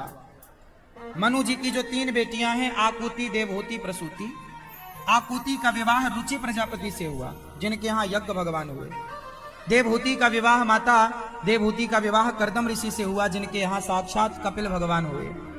और प्रसूति का विवाह दक्ष प्रजापति से हुआ जिनके यहाँ सती हुई। सती का विवाह शिव जी से हुआ। कर्दम जी महाराज के 9 बेटियां हुई। 9 बेटियों का विवाह ब्रह्मा जी के 9 मानस पुत्रों से हुआ। और कपिल देव ने अपनी मां को उपदेश किया, सांख्य उपदेश। कपिल देव जी का ज्ञान पाकर मां सिद्धा नाम की नदी बनकर बह गई। उपदेश क्या था? तितिक्षवः कारुणिकाः सुहृदः सर्वदेहिनां अजात शत्रवः शांता साधवः साधुभूषण। हमें सहनशील होना चाहिए।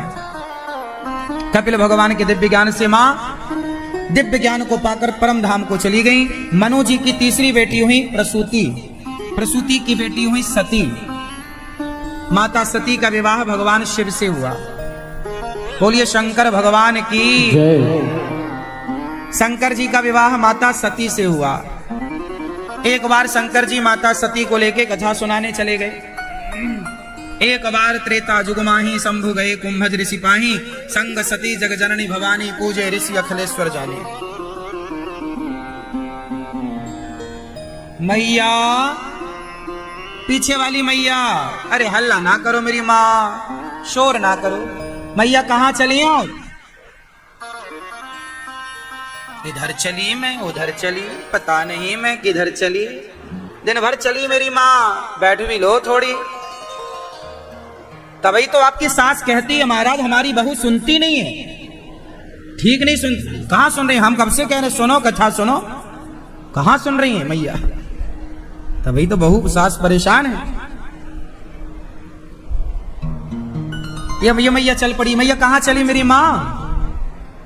नहीं तो बैठो, काहे तुम बेर बेर उठक बिठक लगा रही हो? कोई दंड मिला है तुम्हें क्या?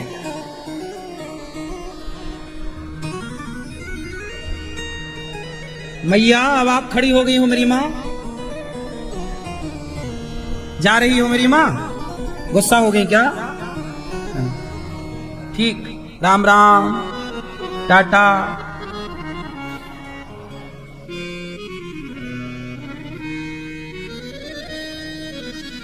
अब हो गई शांति, अब चुपचाप रहना मेरी माँ।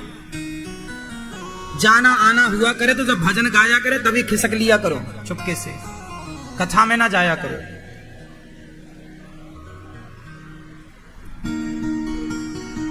अब ध्यान से सुनना। शंकर जी अपनी पत्नी को लेकर कहां गए? कथा सुनाने, अपनी अपनी पत्नियों को लेके कथा सुनवाने जरूर जाओ। जो पुरुष अपनी पत्नी को कथा नहीं सुनवाते ना, उनकी पत्नियां फिर जल्दी तलाक ले लेती हैं। कथा ना सुनोगे तो तलाक हो ही जाएगा, कथा सुनोगे तो संस्कार आएगा। इसलिए शादी होए सबसे पहले दुल्हन को लाके कथा में बिठाओ, ताकि उसके माँ बाप ने पता नहीं उसको क्या सिखाया पढ़ाया है, पर 7 दिन कथा सुनेगी तो वो सीख जाएगी कि सास कौन होती है, ससुर कौन होता है, बड़ों का कैसे सम्मान करना चाहिए, सब सीख जाएगी बेचारी 7 दिन में। तुम्हारी गृहस्थी स्मूथली चलने लग जाएगी। आपकी शादी होगी तो दुल्हन कहाँ लाओगे? शादी होगी तो लाओगे ना, पक्का वादा। और आप ले आना, और बेटा तुम लोग अपने दुल्हा ले आना। शादी के बाद तुम अपना दुल्हा और शादी के बाद तुम लोग अपनी दुल्हन। सबसे पहले कहाँ लाओगे? कथा में। चलो पहले कथा सुनते हैं। कथा सुन के अपनी गृहस्थी स्टार्ट करोगे तो लंबी चलेगी, और कथा नहीं सुनोगे तो बिखरने की संभावना ज्यादा है। उन्हीं की गृहस्थी जल्दी बिखर जाती है, उन्हीं का तलाक जल्दी हो जाता है, जिनके जीवन में जो लोग कथा नहीं सुनते।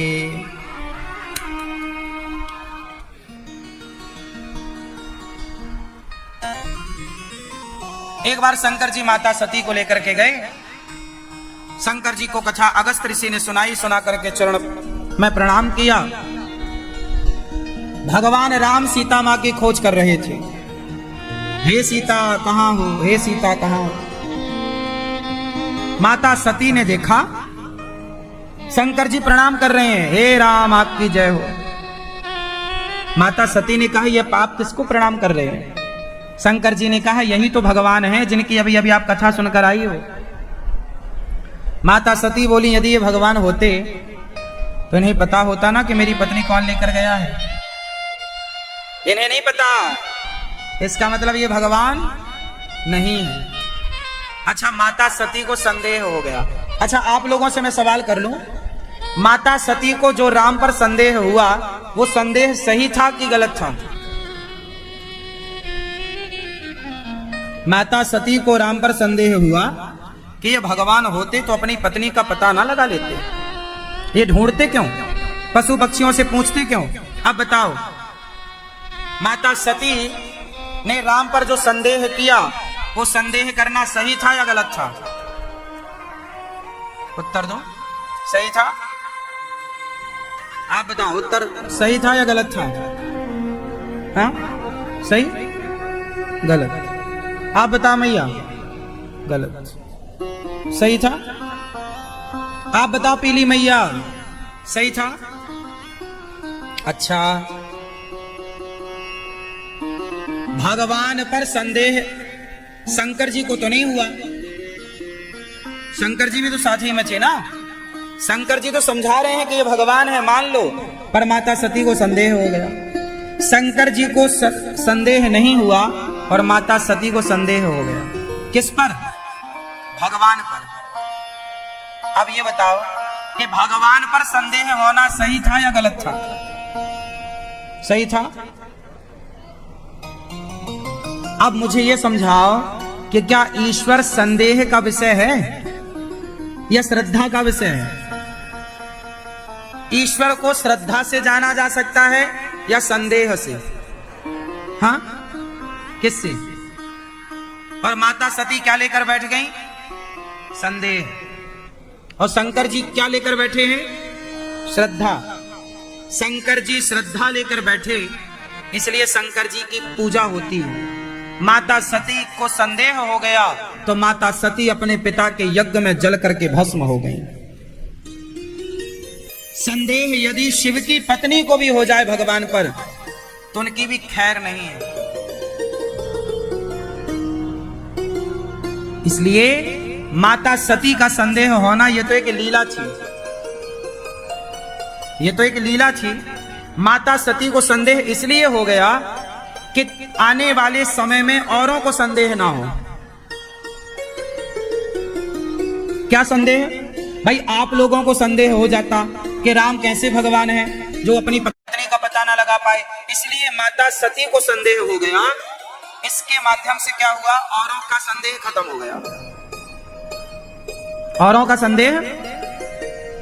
सती माता परीक्षा लेने गई, परीक्षा में फेल हो गई, उन्हें पता लग गया कि ये तो लीला कर रहे हैं, ये तो सब जानते हैं।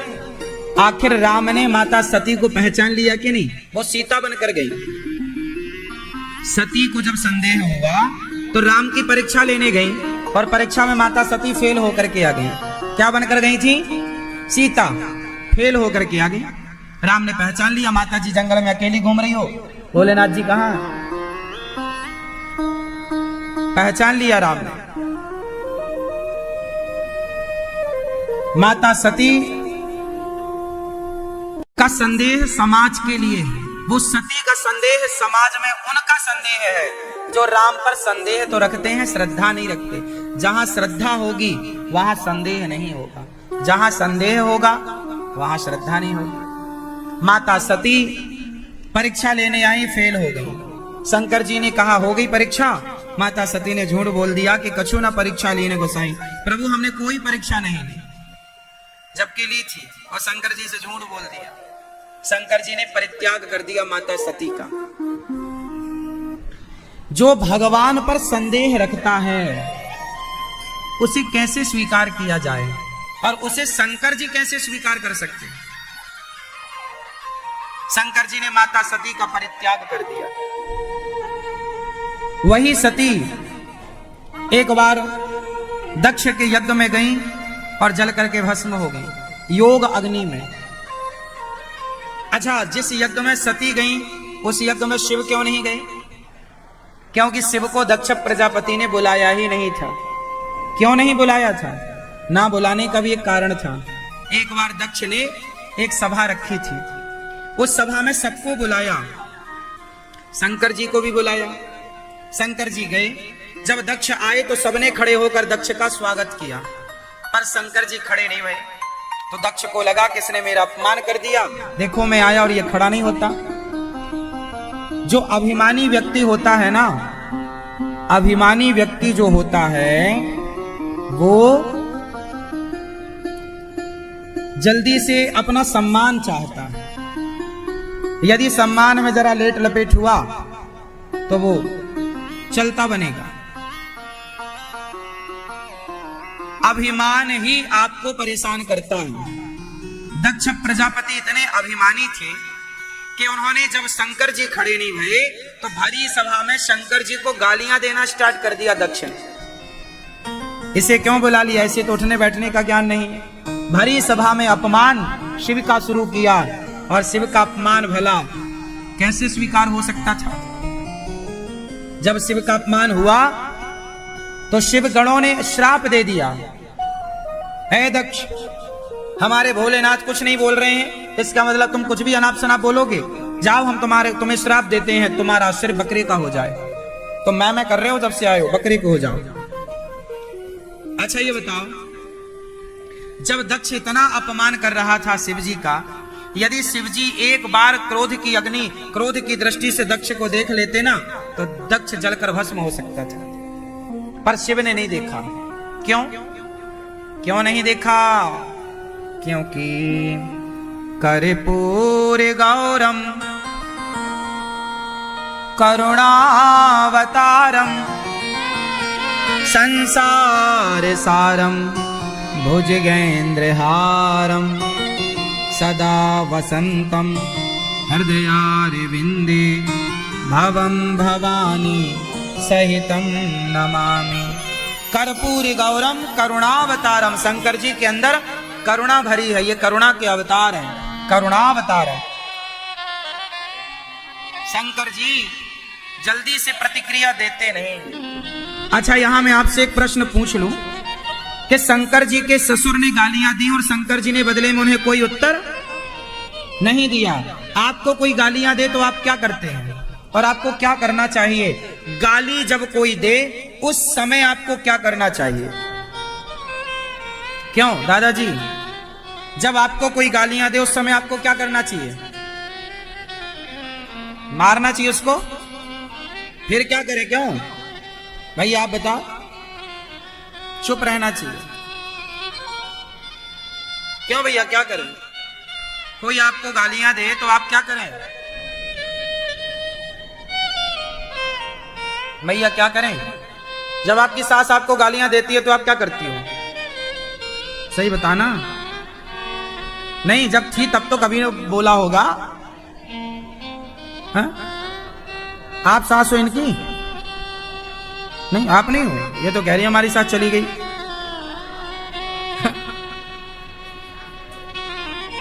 सुनो, जब आपको कोई गाली दे आपको क्या करना चाहिए? आपकी सास कुछ बोलती है, आप क्या करती हैं? सही रह पाती हो चुप? क्यों मैया? आप सही रह पाती हो?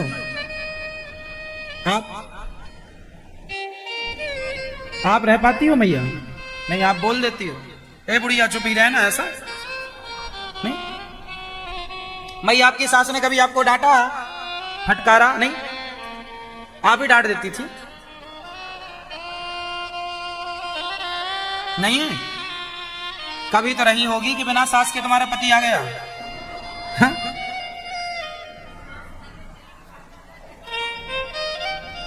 सास चली गई सांस लेने, है ना?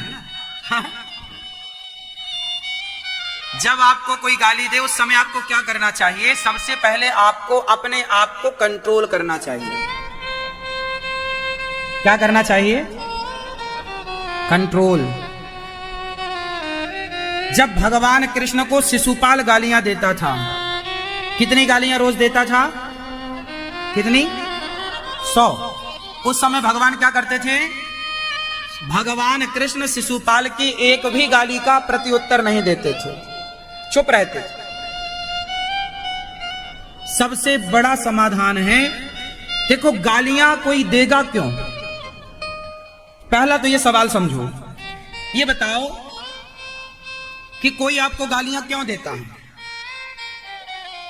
या तो सामने वाला पागल होगा। भाई ये बताओ, कुत्ता आपको देख के भौंक रहा है, इसमें आपकी गलती है या कुत्ते का स्वभाव है? यदि आपको देखकर कुत्ता भौंक रहा है तो आपकी गलती है या कुत्ते का स्वभाव है? बोलो। कुत्ते का स्वभाव है देखकर भौंकना। ऐसे कुछ लोगों का आचार विचार कुत्ते की तरह होता है, जो देखते ही बस भौंकना स्टार्ट कर देते हैं। उस समय आपको क्या करना चाहिए? जब आपको देखकर कुत्ता भौंकता है तो क्या आप भी कुत्ते की तरफ देख के भौंकते हैं या चुपचाप निकल जाते हैं? कुत्ते के मुंह कौन लगता है? इसलिए जो आपको गालियां दे, जो आपका अपमान करे, वो कुत्ते की तरह हैं। इससे ज्यादा उनकी वैल्यू। अब आप बताओ कि इन कुत्तों के मुंह आप क्यों लगेंगे?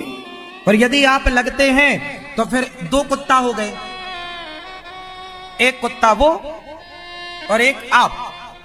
फिर 2 कुत्ता फिर क्या करते हैं? भौंका भौंकी चलती है उनकी, भां भां भां, वो वहां से वो वहां से वो वहां। जहां एक कुत्ता होगा वहां झगड़ा नहीं होगा। जहां 2 कुत्ते होंगे तो आप बताओ, आपके घर में झगड़ा होता है? यदि होता है तो आपके घर में भी 2 कुत्ते हैं। यदि नहीं होता तो फिर आप समझदार लोग हैं।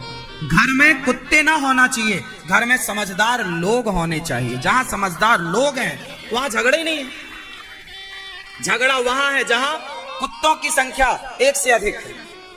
भाई एक कुत्ता है, मतलब घर में एक आदमी है जो बड़बड़ाता है, तो उसको तो कुत्ता है बेचारे को रहने दो, चुपचाप जवाब मत दो। और यदि एक बड़बड़ाने वाला कुत्ता और दूसरा भी यदि हो गया तो फिर पड़ोसी सवेरे से बस कान लगा सुनते हैं।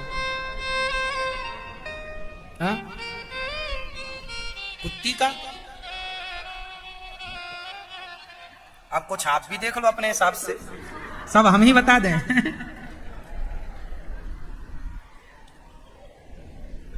कुत्ता देखो, आप चुप रहा करो। स्त्री बोले तो पुरुष चुप रहे और पुरुष बोले तो स्त्री चुप रहे। कुत्ता में सारी प्रजातियां आ गई ना, कुत्ते की पत्नी भी तो आ गई, नहीं आई? फिर जहां कुत्ता है वहां कुतिया तो होगी। तो वहां दोनों ही रहते हैं, इसलिए जहां बात बोली जा वहां दोनों को ही समझा करो कि दोनों को ही चुप रहना है, बोल करके अपने रिश्ते खराब नहीं करना। हम क्यों जवाब दें ये बताओ। देखो, आप रास्ते में चलते रहो, बहुत लोग मिल जाएंगे आपको, बेवजह आपको कुछ ऊटपटांग बोलने लग जाएंगे।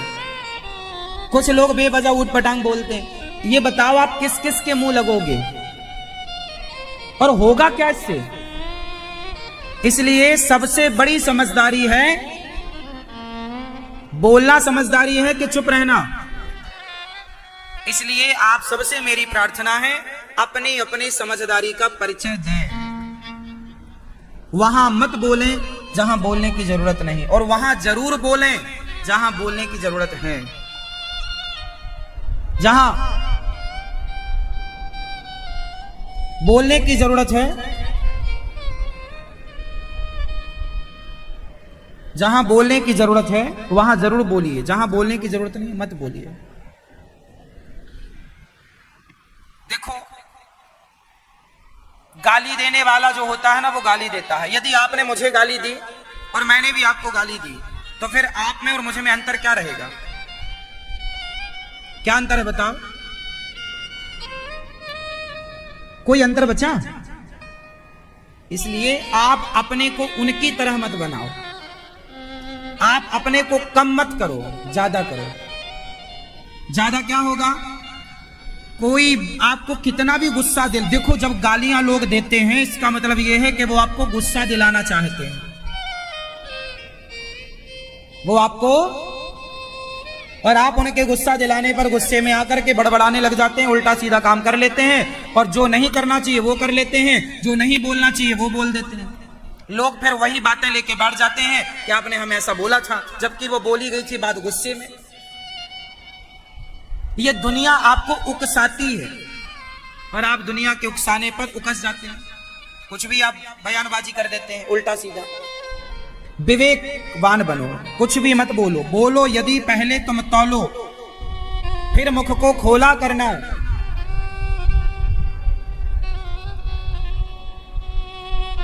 पुष्प नहीं बन सकते हो तो कांटे बनकर मत रहना।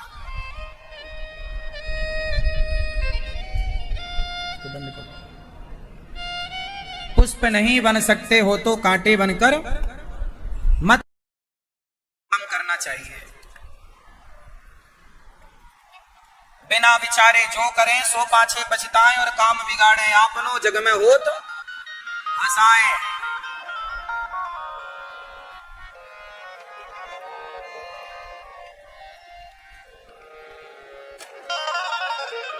भगवान शिव जी चुप रहे और कोई उत्तर ना दिया। दक्ष ने श्राप दे दिया, नंदी ने श्राप दिया, शंकर जी चले गए। वही दक्ष ने कनखल में यज्ञ किया संतों का, शंकर जी का अपमान करने। उस सभा में शंकर जी आए ही नहीं, बुलाया ही नहीं, पर बिना बुलाए माता सती गई, और पति का अपमान देखकर माता सती उस यज्ञ में जल करके भस्म हो गई। माता सती का जलता हुआ शरीर लेकर के शिव जी दौड़े। जहां जहां माता सती का अंग गिरा वह एक एक शक्ति पीठ बन गई। क्या बन गई? शक्ति पीठ।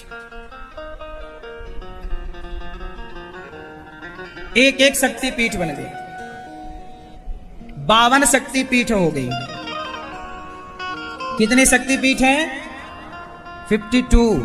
भारत में 51 है। बंटवारा के टाइम जो पाकिस्तान की हद में थी वो पाकिस्तान में चली गई, तो हिंगला शक्तिपीठ पाकिस्तान में आज भी है, वरना 51 भारत में है। तो ये भगवान शिव, वह सती माता पार्वती बनकर प्रकट भई बाद में, और शिव पार्वती का विवाह संपन्न हुआ। क्या सीखा आपने इस कथा से? कि ईश्वर संदेह का नहीं, श्रद्धा का विषय है, पहला। दूसरा, जब कोई आपको गालियां दे, आपको अपशब्द कहे, तो आप भी उसकी तरह अपना परिचय मत दो। आपके संस्कार होंगे गालियां देने वाले, हमारे संस्कार बिल्कुल नहीं। कई बार आपके ईगो पे बात आ जाती है, हमें गालियां दे रहा, तो आप भी देने लग जाते हैं। अरे उसकी तरह आप बन गए तो फिर उसमें और आप में अंतर क्या रहा? नहीं, विचार कर लो। समझदार लोग ऐसे नहीं होते कि तुरंत जवाब दें। समझदार लोग थोड़ा विचार करके जवाब देते हैं। आएगा ना भाई। कभी दुर्योधन का समय था तो इसने उनकी पत्नी के वस्त्र उतारना चाहा, और अब युद्ध हुआ तो समय पांडवों के हाथ में चला गया। 100 के 100 को कुचल रहे हैं पांडव। तो समय तो कभी इस पक्ष में कभी उस पक्ष में होता है। समय तो बदलता है ना मेरी मां, पर याद रखना समय आता जरूर है, इसलिए समय का इंतजार करिए। समय समय पर होता है, समय समय की बात। राम जन्म का दिन बड़ा और कृष्ण जन्म की रात। बात समझ में आई क्या? तालाब खाली होता है तो मछलियों को चींटियां खा जाती हैं, और तालाब भरता है तो चींटियों को मछलियां खा जाती हैं। कभी चींटियों का समय होता है, कभी मछलियों का समय होता है। भगवान मौका सबको देते हैं, बस आप अपने मौके का इंतजार करिएगा। और अभी आपका मौका है, आप बोल लो हमें गालियां दे दो। जब हमारा मौका आएगा तो हम आपको उस गाली का उत्तर अपने तरीके से देंगे। चुप रहो अभी रही मन चुप हो, बैठिए देख दिनन के फेर, है ना भाई। इसको ऐसे कर दो। रही मन चुप हो, बैठिए देख दिनन के फेर। जब समय अच्छा ना हो तो चुप होके बैठ जाइए। अच्छे समय आएगा। नेक समय जब आई है तो देर ना लगेगी बनने में। समय का इंतजार कीजिए। शंकर जी पार्वती जी के संग विराजे हैं, प्रेम पूर्वक अपनी गृहस्थी में प्रसन्न हैं। शिव जी बोलिए शंकर भगवान की। शंकर भगवान माता पार्वती के संग विराजे हैं। अच्छा, शंकर जी का जो परिवार है पूरा अपोजिट है। शंकर जी के पुत्र हैं गणेश जी, कार्तिकेय जी। अब कार्तिकेय जी और गणेश जी, इन दोनों का वाहन जो है, और माता पार्वती का वाहन क्या है? शेर। और शंकर जी का वाहन क्या है?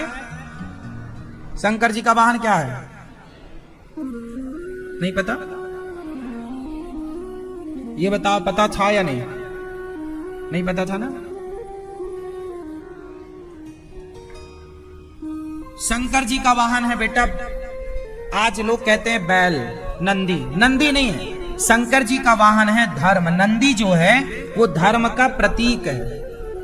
धर्म का क्या है? शंकर जी का वाहन नंदी नहीं है, शंकर जी का वाहन धर्म है। धर्म पर सवार है शंकर जी। फिर शंकर जी के गले में जो सांप है, सर्पों की माला, तो शंकर जी के गले में जो सर्पों की माला है, वो सांप जो है वो गणेश जी का दुश्मन है, गणेश जी के वाहन का दुश्मन। गणेश जी का वाहन क्या? चूहा। चूहा का सबसे बड़ा दुश्मन कौन? चूहा का दुश्मन कौन? हाँ? सांप। और सांप और चूहा दोनों एक ही मंदिर में रहते हैं कि नहीं? शंकर जी के गले में सांप और बगल में चूहा, दोनों एक दूसरे के दुश्मन हैं। बैल और शेर दोनों एक दूसरे के दुश्मन हैं। मोर और सांप, मोर और ये दोनों एक दूसरे के, लेकिन सारे दुश्मन लोग, अपोजिट पार्टी के लोग, सारे शिव जी के यहां एक साथ रहते हैं। हाँ या ना? सारे लोग एक साथ रहते हैं। शिव जी का परिवार ये बताता है कि हमारे परिवार में कितनी भी विषमताएं क्यों ना हो, पर उन विषमताओं के बीच में भी आप समता बना के रहें। यही शिव जी का मैसेज है। उस विषम परिस्थिति में भी आप अपने दिमाग को ठंडा रखें। इसलिए शंकर जी की जटाओं में क्या है? शंकर जी की जटा में क्या क्यों है? शिव जी की जटा में गंगा क्यों है? क्यों मैया? शंकर जी के सिर पे गंगा क्यों है? हिरन नदी? क्या कह रही हो? गंगा है, हिरन नदी नहीं है। आप बताओ। अनुकूल रहते हैं, प्रतिकूल परिस्थितियों में भी भगवान अनुकूल रहते हैं। प्रतिकूल परिस्थितियों में भी शिव जी कैसे हैं?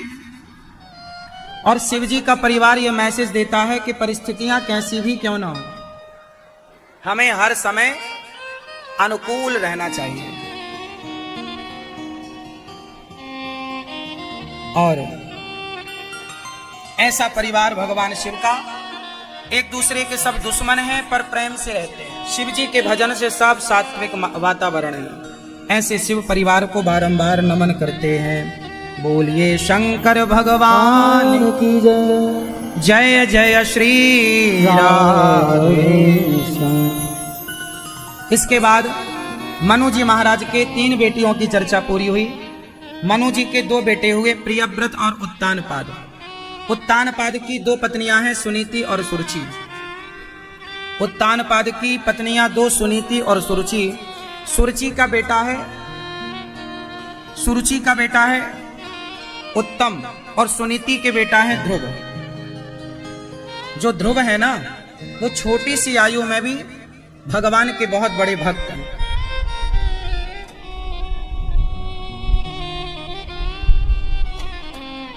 इतने बड़े भक्त हैं ध्रुव जी कि 5 वर्ष की आयु में उन्होंने 5 वर्ष की 5 महीने के तप से, 5 महीने की तपस्या से भगवान को प्रकट कर लिया। और ध्रुव जी ने जब उनके पिता की गोद में बैठने गए तो उनके पिता ने उनको गोद से गिरा दिया। देखो, ध्रुव जी के पिता ने उनको गोद से नीचे उतार दिया। तुम इस गोद में बैठने के लायक नहीं हो।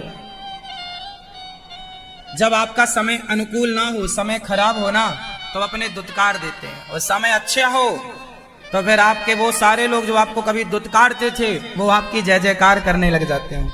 ये आज इंसान की कोई कीमत नहीं है साहब। जब आपके पास कुछ होता है तो लोग आपकी कदर कर लेते हैं, कुछ नहीं होता तो आपको लोग दुत्कार देते हैं।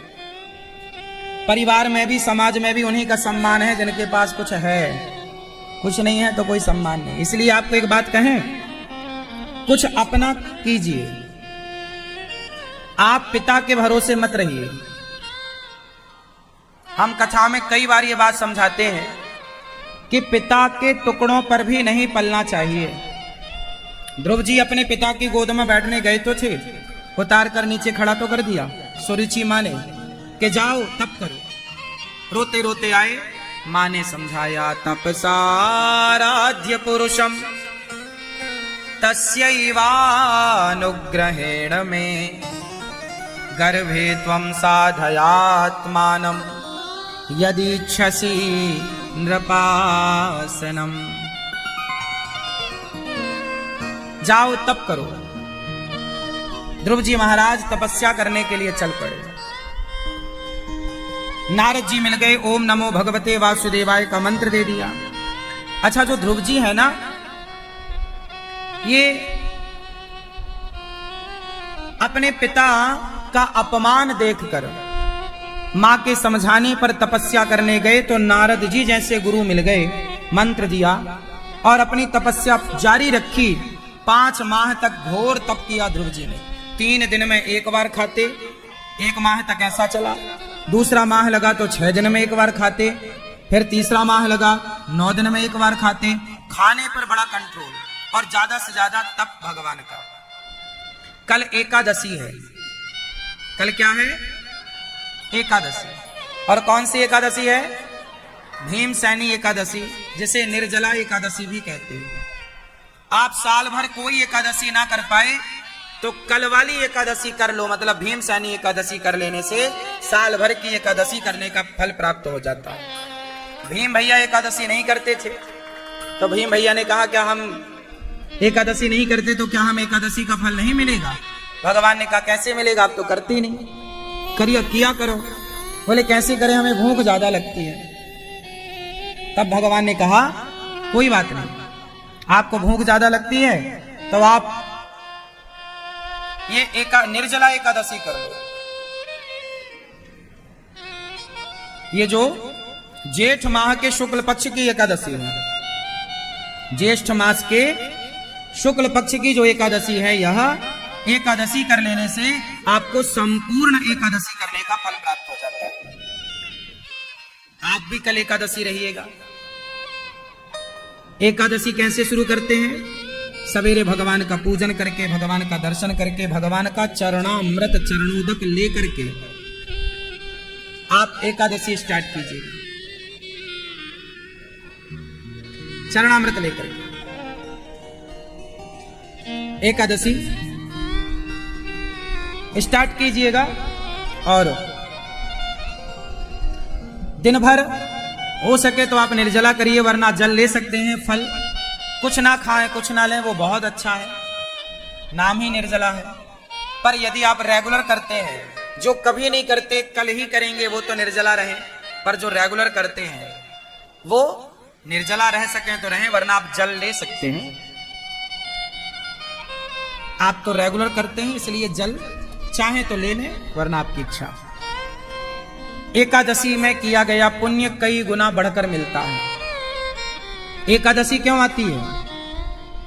ताकि आप इस एकादशी के दिन पूरा समय भगवान को दें, पूरा मन प्रभु के चरणों में लगाएं। एकादशी का अर्थ ही है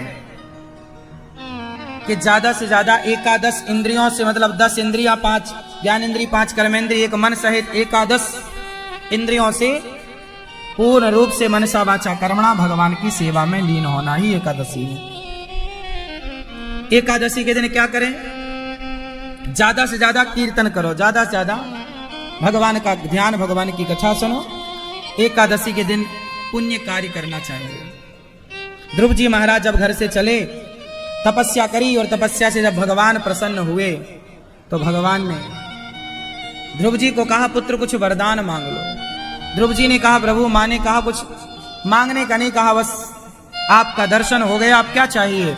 कुछ स्तुति करना चाहते थे ध्रुव जी, तो शंख का स्पर्श कराया, ध्रुव जी को ज्ञान हो गया। योऽन्तः प्रविश्य मम वाचमिमां प्रसुप्तां संजीवयत्यखिल शक्तिधरः स्वधाम्ना। सभी भक्त श्रद्धा और भक्ति से प्रभु का नाम जप करें। इस कलयुग में भगवान के नाम से ही जीवन का उद्धार होगा।